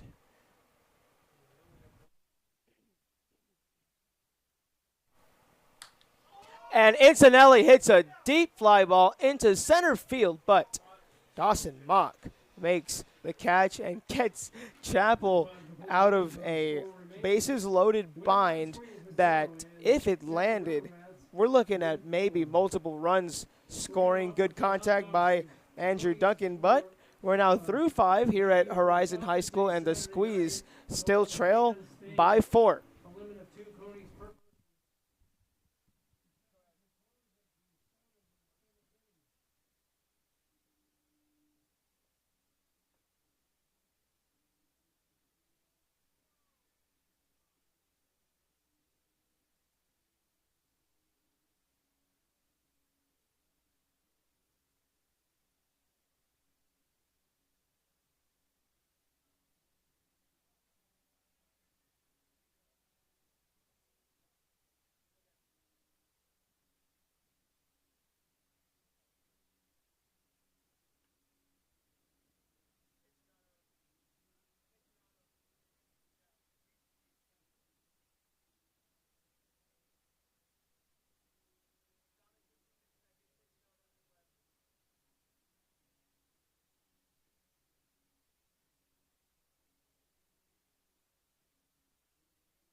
We're through 5 of these 7 innings that were unfortunately impeded upon us due to the weather delay that we had that caused home plate to unfortunately become unplayable. The dirt got a little bit muddy as a result of the brief shower that was received about an hour before we got to our official start time of 6:30, but nonetheless, we are getting to play this game. Anthony Saliba still hitless today, 2 strikeouts. Saliba watches that one go by for strike there.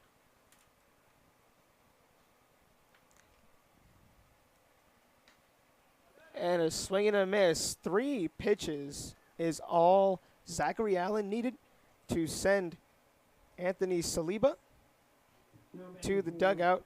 He strikes him out looking, and that'll bring up the right fielder, Drake Harmon. And speaking of rain showers, I'm not sure about you, but for me personally, right, if it's going to rain on any given day, I would prefer it to just be a downpour for about 20 to 30 minutes and then be done with it than hour-long just drizzles all day. I agree. I think I'd rather have one big storm at a given point at the day than have multiple little showers throughout the day. Yeah. Because at least when it's over, you can then either compensate for it or figure out how you're going to proceed from there. But if it's just going all day, then you can't. That one flown out into center field. Andrew Duncan once again gets to record himself an F8, this time from Drake Harmon. Stepping in the box now for the River Rats, number 16, third baseman Bruno Schaefer from the College of Central Florida. Yeah, that was, pretty well placed, I think, off the bat of Harmon. A little more power. Maybe could have gotten it to the warning track, but the height was a little too much, I think, on that one. Yeah, definitely. If that one was maybe a little bit, that one almost going towards the head of Bruno Schaefer there. But, yeah, if that fly ball from Drake Harmon had maybe been a little bit lower with a little bit more speed, Duncan would have had to make a somewhat difficult catch. And now a big take, big miss from the third baseman. Even 1-1 count with now 2 gone. So Zachary Allen has now retired the first 2 batters of this 6th inning in succession. This one popped up straight in the air towards foul territory, and a fan looked like he wanted to make. Well, they might have found a bat out there, so maybe they could start a pickup game out there with Puckett's bat and that foul ball. There are some basketball courts about a couple 100 feet or so from the field, out by the softball field. Haven't played pickup in a minute. I was never I like basketball, but. And that one is called fair. Bruno Schaefer gets himself a base hit. He's racing for second, and he's there in time. Look at Bruno turn on those jets. You'd love to see it. How does that one song go? Run, run, run away, run away. You know what I'm saying? I mean, yeah. Bruno Mars. There you go. You get what I'm saying. Anyway, Schaefer races for second, gets there in time with the slide. Pants got a little bit dirty, but that's expected, obviously, in the game of baseball. But with 2 outs, Schaefer puts himself in scoring position. That'll bring up the extra hitter, Manny Santana.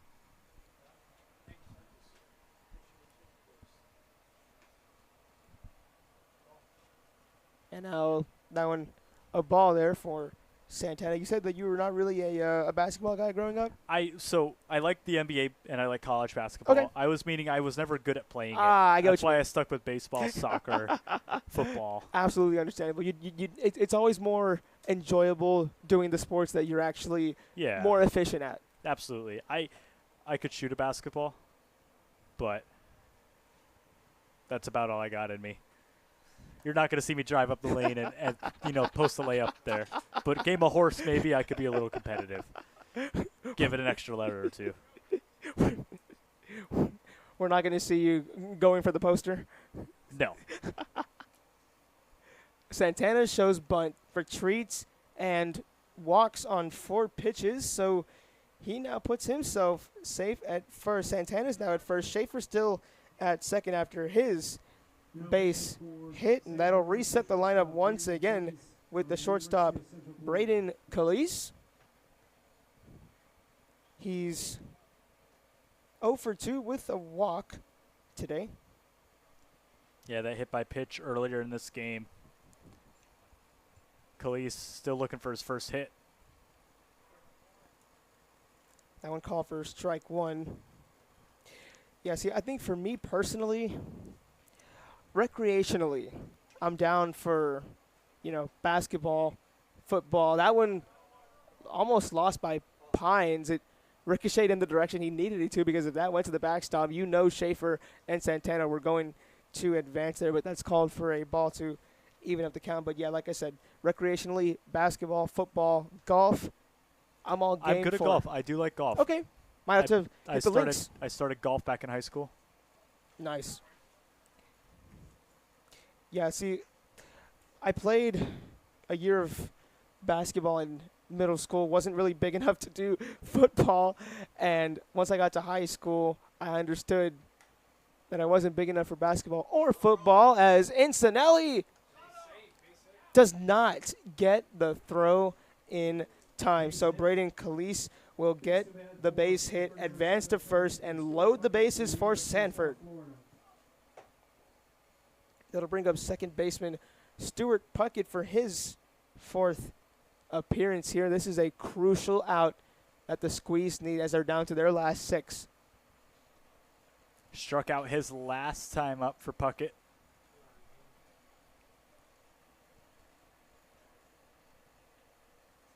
Certainly looking for a good piece of hitting here against Allen.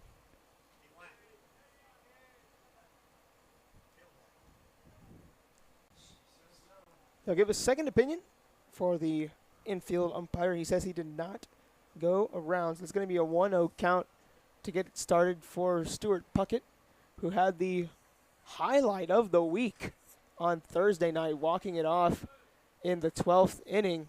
That one called for strike one. Second walk-off hit for Stuart Puckett that night. The guy can come up when he needs to, and he has a moment to come up right here.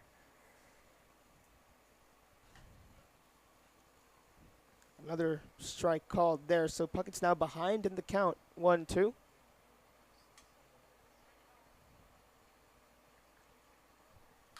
And Puckett flies this one out into left, and that one will land foul. Just close off that line there, Ricky. So close. Absolutely. Must have been just a few feet off of that line there. We kind of have to give a full head turn from up here on the third base press box, but nonetheless, the count stays 1-2 with 2 outs, and the bases loaded.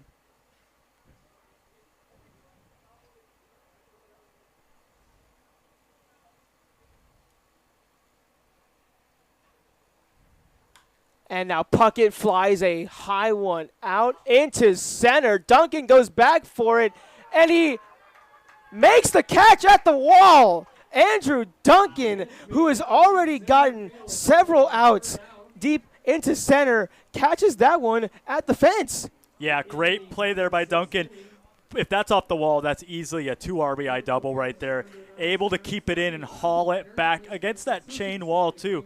Not the most comfortable play to make. Absolutely. Andrew Duncan has had his work cut out for him tonight, but he makes the super crucial play that the Squeeze needed to keep this deficit at 4 with 2 frames left.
Drew Pines will lead off this penultimate inning, as this game unfortunately will have to be 7 innings due to the weather delay we had earlier today, as Drew Pines watches that one sail low. We're working on getting the new relief pitcher for Sanford, or do we have it? Yeah, Trey Wheeler out of the University of Central Florida, another UCF guy, along with Braden Calise. 1-0 record, 1 game played, 1 inning pitched, 1 strikeout. Small sample size, but a lot of promise out of Trey Wheeler.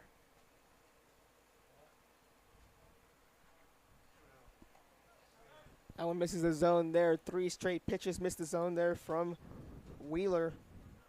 Wheeler comes into this with the assumed task of essentially going these last 2 innings for Sanford. They're up by 4 over the Winter Garden squeeze. That one called for strike number 1 here to Drew Pines. Pines reached base his last time up, struck out swinging back in the first frame. And now the hitter's count is taken for ball 4 and the walk. So Drew Pines will be safe at first base, and if you're the squeeze, that's the kind of momentum you need. Yeah, leadoff walk for the squeeze, a big leadoff walk. They stranded the bases loaded last inning. Really need that walk. Get guys on base early, bring them in to score.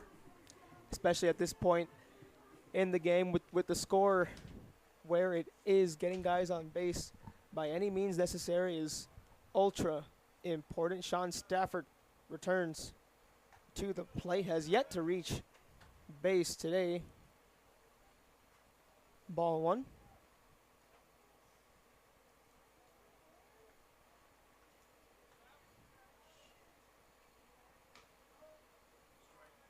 Now that one finds the high inside portion of the zone for strike number 1. The count is now even.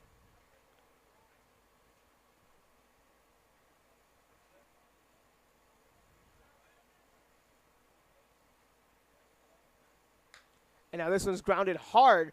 Schaefer picks it up, tosses it to Puckett at second. They get Pines out at the bag, but because of the bobble, Stafford will end up safe at first. Again, just targeting that lead runner. You want to eliminate runs as early as you can, and although you have that guy on first base, better than first and second, definitely better than just second base. And it keeps that double play potential open for this River Rats defense that, you know, obviously they've had their hiccups throughout this series, but outside of that, they've been very solid. Double play opportunity in motion for the Rats.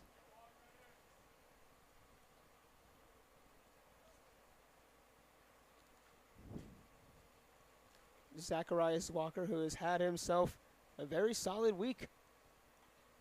We'll watch strike 1 go by.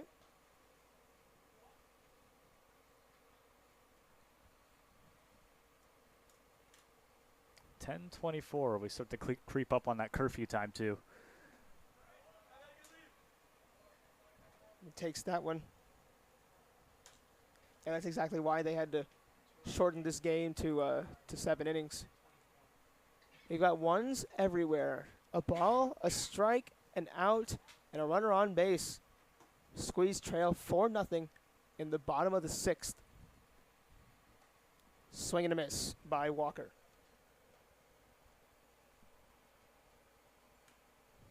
Wheeler trying to wheel and deal here in this penultimate inning.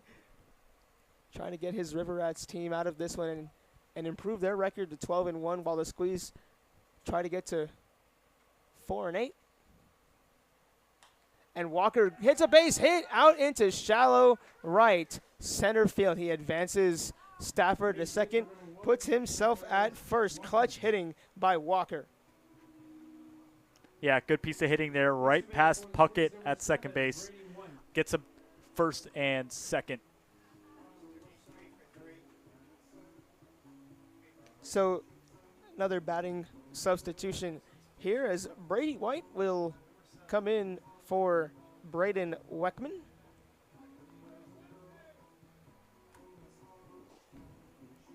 Brady White out of Folsom Lake, hitting 200 so far this summer. Actually undecided currently, so he's in the transfer portal, but he's another West Coast guy out of Chico, California.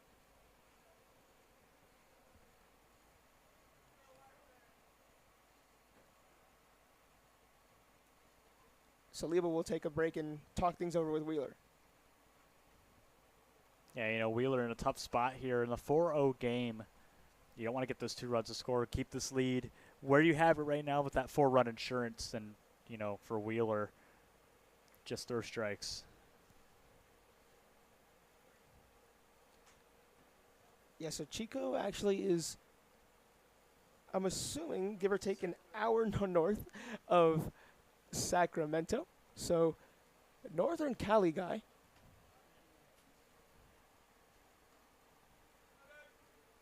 Watches that one go by for ball number 1.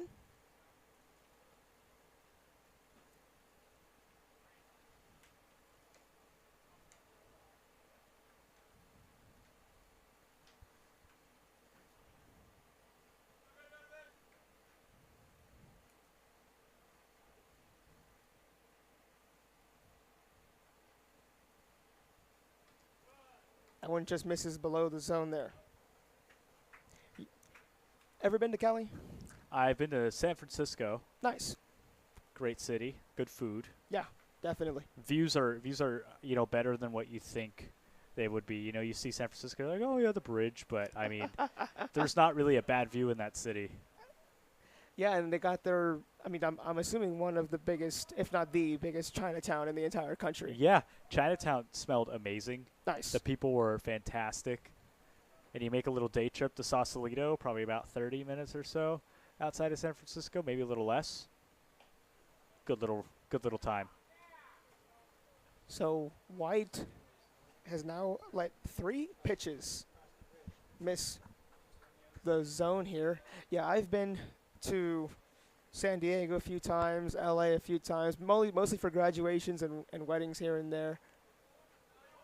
And now that one called for strike number 1. Brady White thought that was going to be the 4th straight to miss the zone, which would have loaded the bases with 1 out.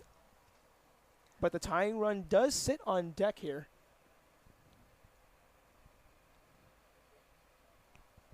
On a 3-1. Yeah, favorable hitters count coming up. And now White will walk. So Brady White loads the bases. He moves to first. Walker to second.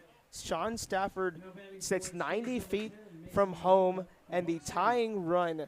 New substitution, Mason Mojica, will now step up to the plate with a chance to potentially tie this one. Yeah, Wheeler struggling here late in this game. 1 away, bases loaded, tying run now at the plate. Big opportunity for the squeeze, and for the Rats, just need to stay on top of things defensively and pitching.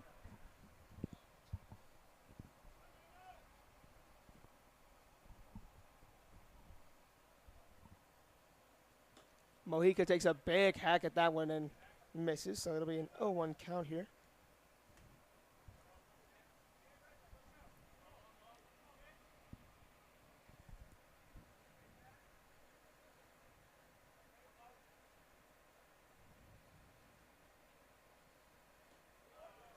Oh, good pitch to take there on the 0-1.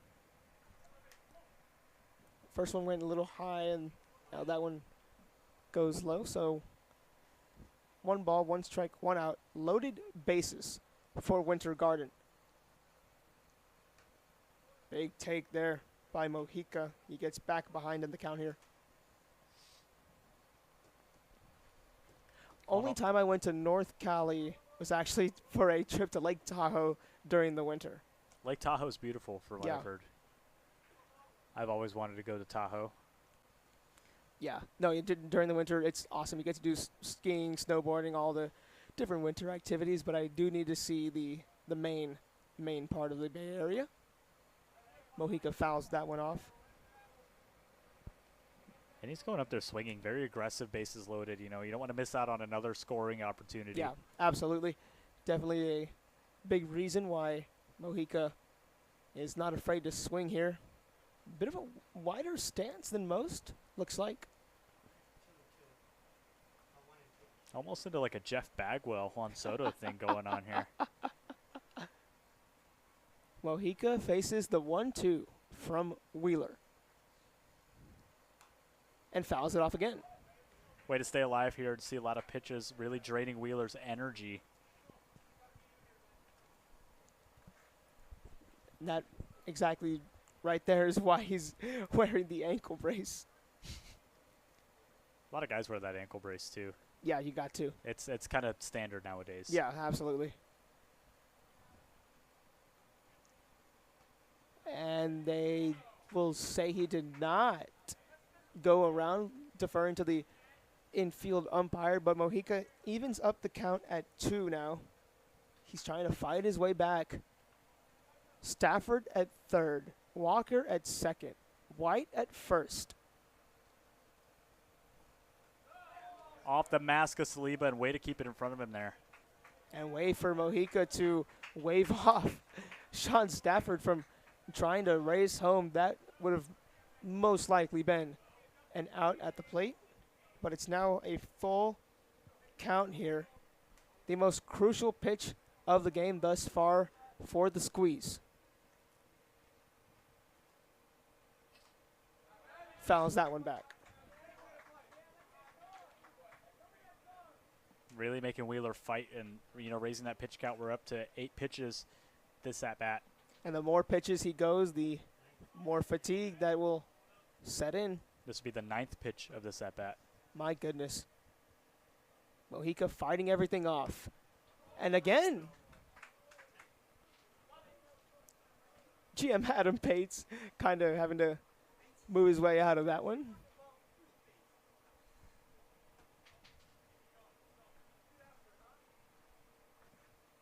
Mojica will get ready for the 10th pitch of his first plate appearance of this ball game. And watch that one miss the zone to score. So Sean Stafford will walk home. Zacharias Walker advances to third. Brady White moves to second.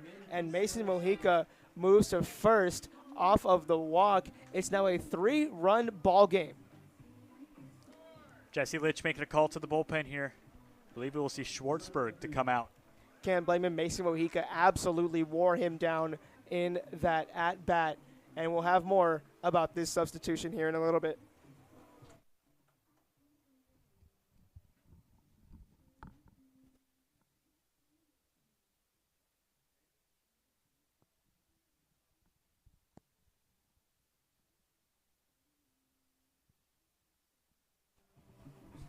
Got to change our minds a little bit up here in the press box. Trey Wheeler will stay out there with bases loaded once again. Dominic Donatucci is set to make his 3rd plate appearance of the ball game. He has reached base in both of his prior at-bats.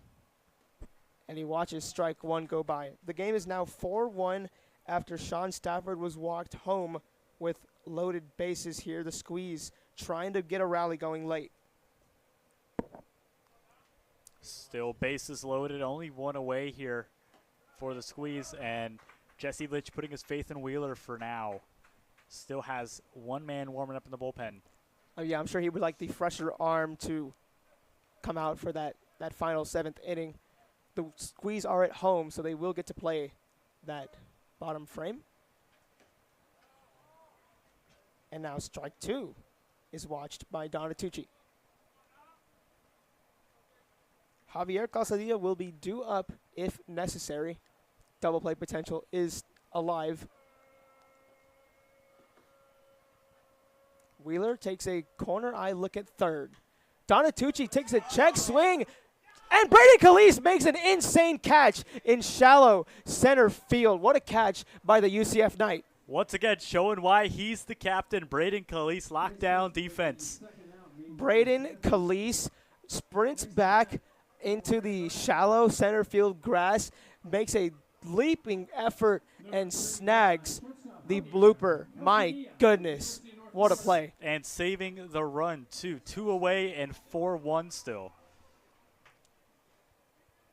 The shortstop, Javier Calzadilla, is now at the plate. He's the go-ahead run, but the Squeeze are down to their final out in the penultimate inning of this final of the 3-game series between Sanford and Winter Garden. That one called for strike one there. Calzadilla reached base his first time up via walk and then struck out looking his second time up. 0-1 count early here. Wheeler looks at third once again. And that one hits Calzadilla. So there will say, yes, he was hit by the pitch. I couldn't tell if that was his shoulder, elbow, or back, but nonetheless, he'll move to first, Mojica to second, Brady White to third, and it's now a 2-run ball game following Zacharias Walker walking home. And now Jesse Litch coming back out, and that might be the call to the bullpen. There he goes. That will be the end of Trey Wheeler's night, unfortunately giving up 2 runs, both walks on loaded bases. We'll have more on the substitution momentarily.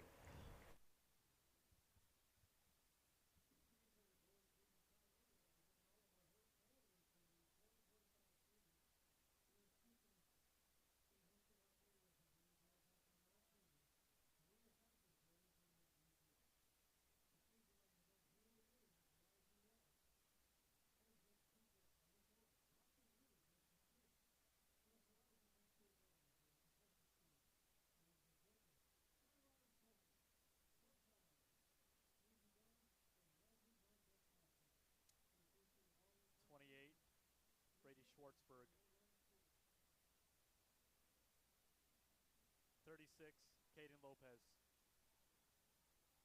Caden Lopez.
Back here for the rest of this bottom of the 6th. There's 2 outs and bases are still loaded. The Winter Garden Squeeze have gotten walks with the bases loaded to make this game 4-2.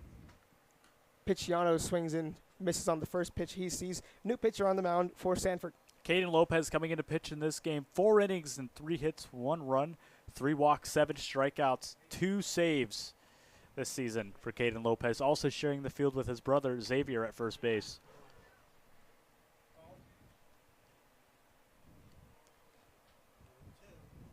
Always fun for, I'm sure, siblings to come together and play, either with or against each other in the Florida League. Lopez strikes out Picciano on 3 pitches. He gets him looking for out. Number 3 comes in quickly, gets the oh-so-important third out of the bottom of the sixth and prevents any more runs from scoring. But the Squeeze make it a 2-run ball game heading into the final frame of this contest. Don't go anywhere.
Almost ready to get this 7th inning underway here at Horizon High School. The reliever in now for the Winter Garden Squeeze is number 38, Corey Beatty. So far this summer for Winter Garden, he has 2 1/3 inning pitched. He was actually pitching last night for the Squeeze. He has 4 strikeouts, allowed 7 walks, and 4 hits. But get this, Christian, his grandfather is Earl Beatty, a former major leaguer. He mostly played for the Twins. I mean, this guy was one heck of a player. 104 home runs, Wow. 270 career batting average, on base percentage of 349, 450 basically RBIs, and I mean, I can only imagine the pressure Corey feels every time he steps onto the field. 5-time All-Star, 3-time Gold Glove. This guy wasn't just messing around either. Absolutely. That's fantastic. Absolutely. I'm sure every time he plays, there's got to be a sense of pride when he's out there on the mound. Corey out of Prairie View A&M University. I mean, it's a combination of pride, nervousness, and, just wanting to live up to that name. But I'm sure his grandfather proud of him nonetheless, as that went in for ball 1 to Dawson Harmon, who's going to lead off the final inning of this Game 3 between the Squeeze and River Rats, which was forced to be 7 innings after the near 2-hour delay that we had. 2-0 count now for Harmon. Now that one way high. We talked about yesterday, Beatty has a bit of an interesting pitching motion, almost going overhead rather than over the shoulder. Mm-hmm. That's where a lot of that velocity is going to come from. One of those old-fashioned ball slingers. And so Dawson Harmon will take the walk over to first base. And yeah, you mentioned it. He's getting all that power from that overhead motion. And it looks like he I thought I noticed this his last outing, but he got himself a haircut. Because initially starting the summer, he had a bit of an afro going. You got to look good to play good. Little inside there on Lopez, I think. In for ball 1 there, and I mean, if he must have been feeling the afro while he had it, but maybe wanted a change of scenery for himself. It's keeping his cap on his head for sure. I can tell you that. He had some trouble keeping the hat on. I always try and get a haircut in the summer just to, I'm due for one right now. I usually get one in the beginning and middle of the summer just to keep the heat off me. Right. Yeah. Absolutely. As a Florida native, it gets pretty rough out here. Definitely. Yeah.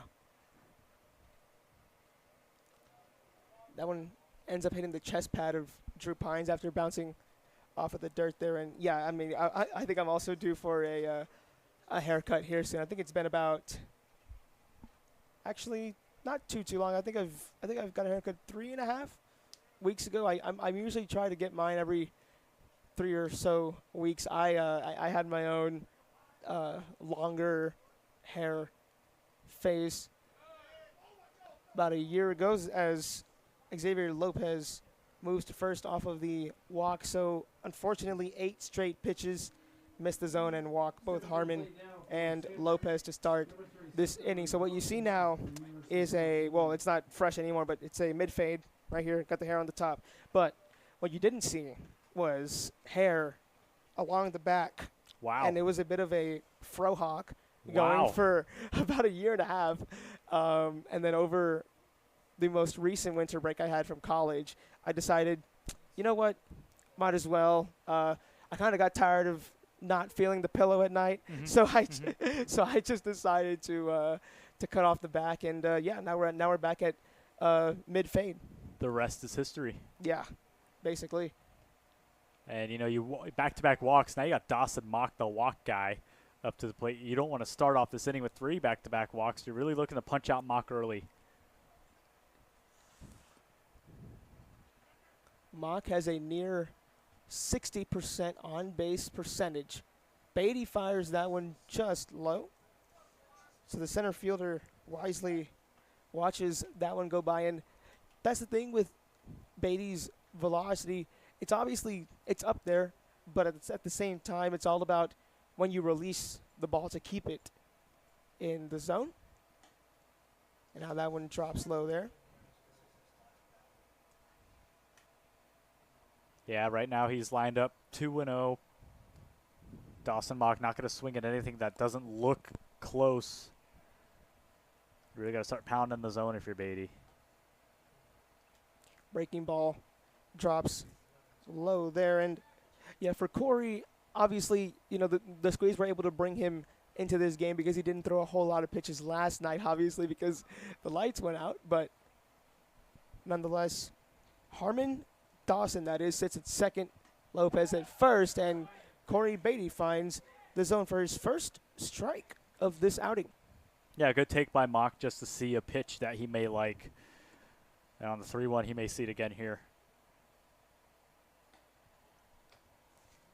And now he'll walk there to load the bases. So they'll, I believe, give the signal to the bullpen.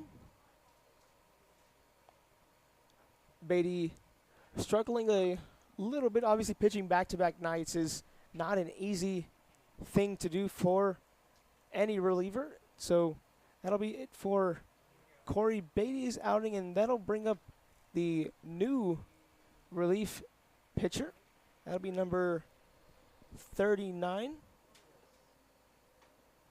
Jack Sanchez, out of Kaiser University, a Winter Garden native. So far through his 2 outings this summer, a 10-12 ERA, which is obviously inflated by a low sample size, but 2 2/3 innings pitched, 2 strikeouts, 6 walks, and 2 hits allowed through these 2 relief outings that he has. His last one coming back on Thursday night during that 12-inning extravaganza that we had over at historic Sanford Memorial Stadium. So he'll get warmed up here with Drew Pines as the score is still 4-2 with loaded bases.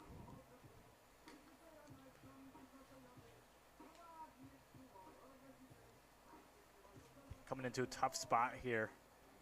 Bases loaded, nobody out. Trying to keep this 2-run lead. Got to be very selective of what you're throwing, but also got to make sure that you keep these runners honest. And as Pines, make sure that pitchers aren't getting away from you, because now there's a chance for them to score from third.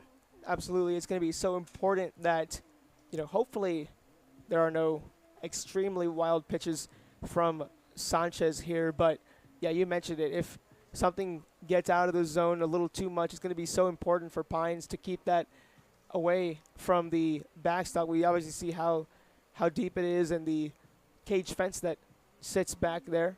So we'll see how Jack Sanchez does in his third relief outing of the summer. And, you know, those warm-up pitches are so important here.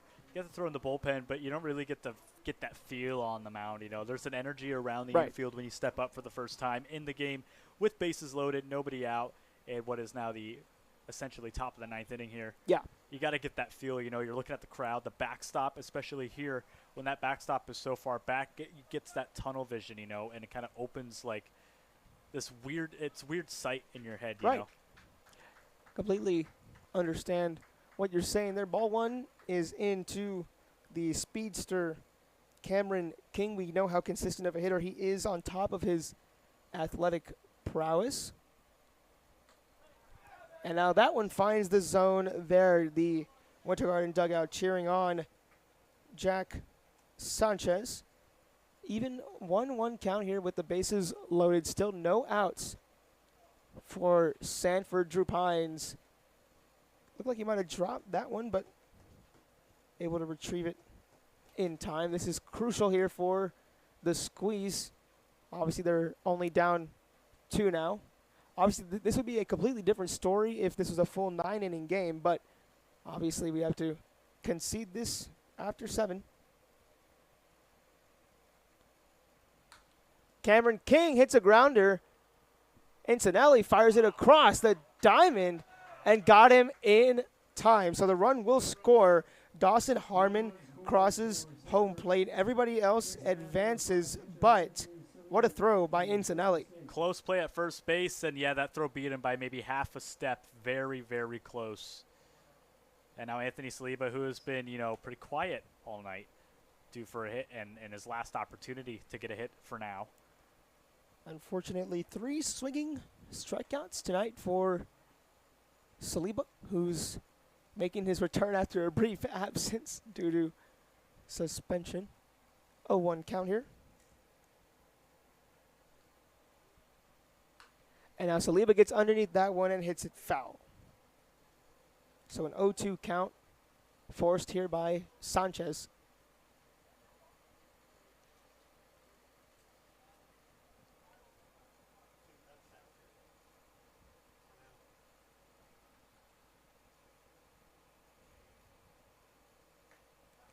That was a big swing there by Saliba. He'll head back to the dugout. Looked like he lost his balance a little bit, and that was a bit of a wider stance for the Sanford catcher, but that'll bring up the 2-time NCAA Division II champion Drake Harmon. Yeah, Saliba just doesn't have that timing right. You take a night off, and you have to come back, play in a different stadium, different atmosphere. Everything's just not working right now. So Drake Harmon watches that one, barely missed the zone there to make the count 1-0. Now Sanchez finds the zone there. 7 hits apiece for both these teams.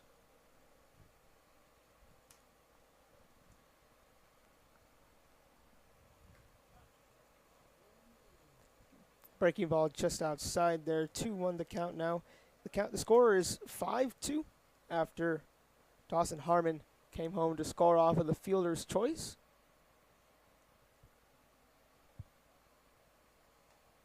And that one does not sink into the zone there. Favorable 3-1 hitters count coming up for Harmon.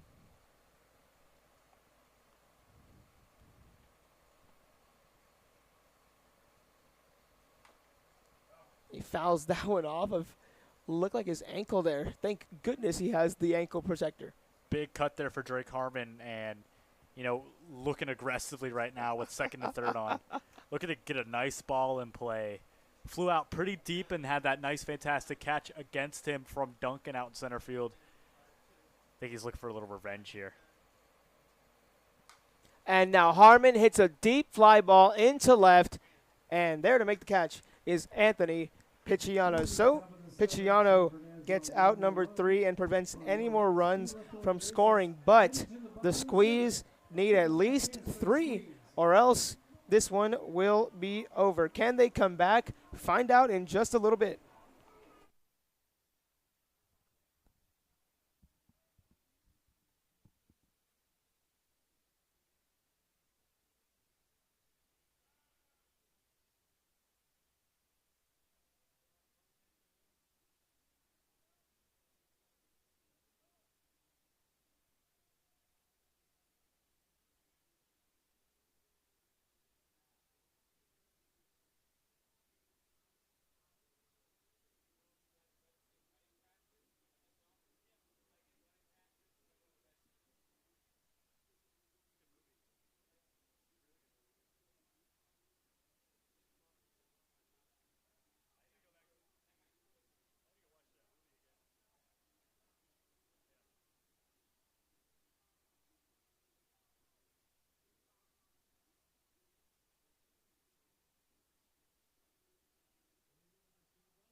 ready to get the final frame of Game 3 of this weekend series between the Winter Garden Squeeze and the Sanford River Rats, as Isaac Incinelli will lead off this ultimate inning for Winter Garden. Again, this was going to be 9, but had to get shortened to 7 following the near 2-hour weather delay. Had to fix up the home plate area. So Incinelli will come up to bat for the Squeeze here, as Lopez on the mound for the River Rats. Squeeze trail by 3. Incinelli's last time up saw him walk when he came in to replace Jordan Marlowe. Big take there and a big miss.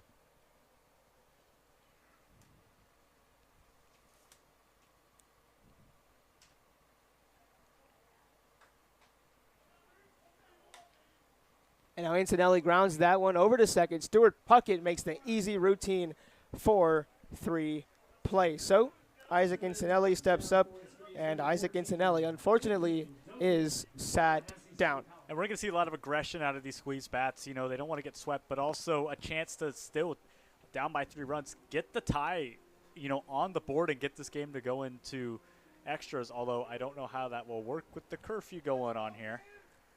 Yeah, it's definitely going to have to be interesting to see. We are seconds away from that curfew, as Andrew Duncan hits a grounder into right field. Base hit by the center fielder, and that's going to be a crucial hit here for Winter Garden.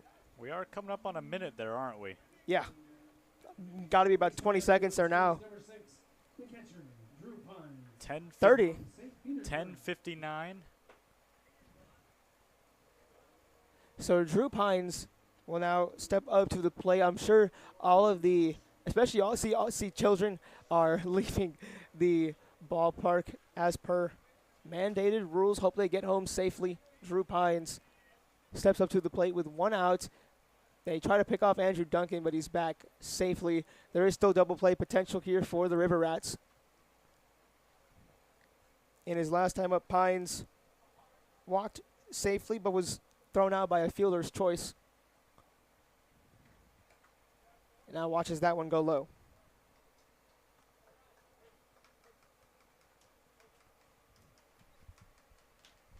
Second time we've gone to 11 o'clock in this series. Yeah, and you know, in a different, you know, game, obviously now. Right. Only 7 innings compared to 12. Half the game that we played on Thursday night. Duncan is safe at second. Almost races for third, but he'll stay there. And yeah, you're right. Obviously, 7 delayed innings is different than 12 full, but nonetheless, 2-0 count for Pines. Duncan is safe at second. And breaks up the double play opportunity.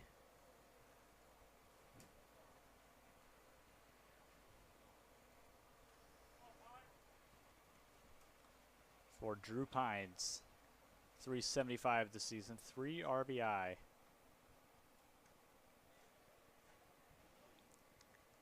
Pines has been very solid bat here for Winter Garden. Lopez looks back, fires the 2-0, and it's fouled back. Pines one of 3 catchers for head coach Mike McDaniel this summer.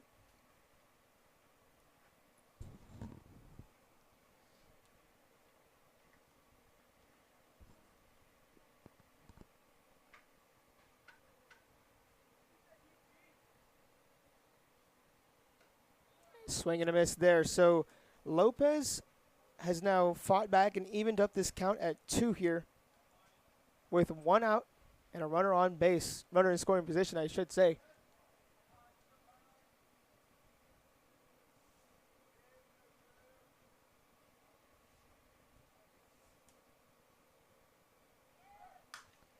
Drew Pines gets a fair ball out into left. Duncan scores. It's now back to a 2-run ball game.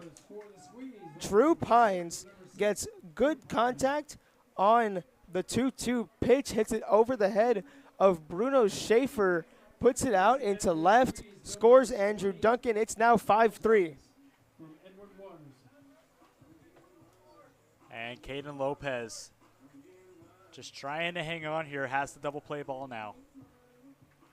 So Michael Thomas has subbed in for Sean Stafford, the outfielder, comes in late to this one. He's now the tying run in this ball game, but he fouls that one back. Thomas actually began the season getting subbed in late to the 8-0 run rule at Orlando back on May 30th. Came in, got himself a single, started the next couple of games, and ever since then has kind of been shifted in and out as a starter. Should try to pick off Pines after that one, missed the zone there, but it's going to be Unos everywhere. 1 ball, 1 strike, 1 out, 1 runner on base for Winter Garden.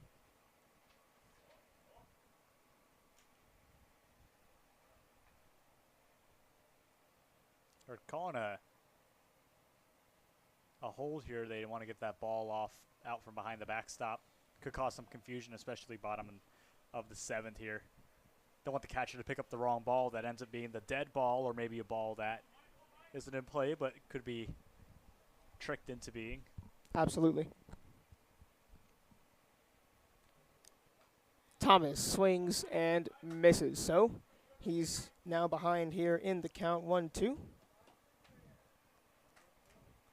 Still 1 away. Squeeze trail by 2. The go-ahead run is on deck. And Thomas watches that one go by for strike number 3. So Lopez gets him looking for out number 2, and that'll bring up arguably the best batter of the week for Winter Garden in Zach Walker. Yeah, Walker has been pretty exceptional here in this series and in this week, and your last series as well. Last chance for the squeeze and the tying run at the plate. Yeah, Winter Garden down to its final out of this contest. Unfortunately, due to the shortened circumstances, waiting for the music to shut off here. I'm getting blamed by the players, but I have no control over the music. Yeah, way to go, Ricky. Way to go. I guess I'll take the blame for the unnamed person that I'll keep their name off the air here. But Walker hits a ball to Stuart Puckett, who tosses it in time to Xavier Lopez for out number 3. So the Squeeze's comeback effort is unsuccessful as they drop not only the series to Sanford, but also this game 5-3. And Christian, I mean, what did not happen in this 3-game set? Yeah. 12 innings filled with anger everywhere, shortened 7 1/3 inning because of lighting issues, and now here, 2-hour weather delay because home plate was messed up.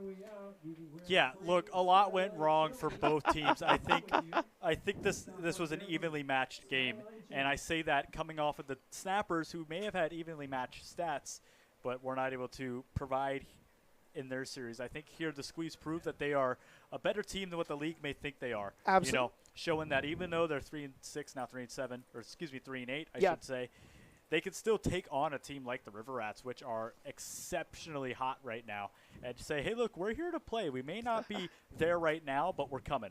Absolutely. You know, the Squeeze, like you said, they'll now drop to 3-9 on the season, and even though they lost all 3 games to this 11-1 now, or 12-1, I should say, Sanford River Rats team, I mean, they put up a fight. All these games were, all but one of the games were close. So there's still some summer left, and we'll see exactly how both of these teams' seasons continue when both of these teams get Father's Day off. Luckily, want to give a quick shout-out to all the fathers out there. We respect you for all that you do. And for Christian Boussier, our production crew, Ethan, scorekeeper, Mickey Curtis, PA announcer, Dennis Skinther, the entire Winter Garden Squeeze team, I'm Ricky Potts saying so long and happy Father's Day.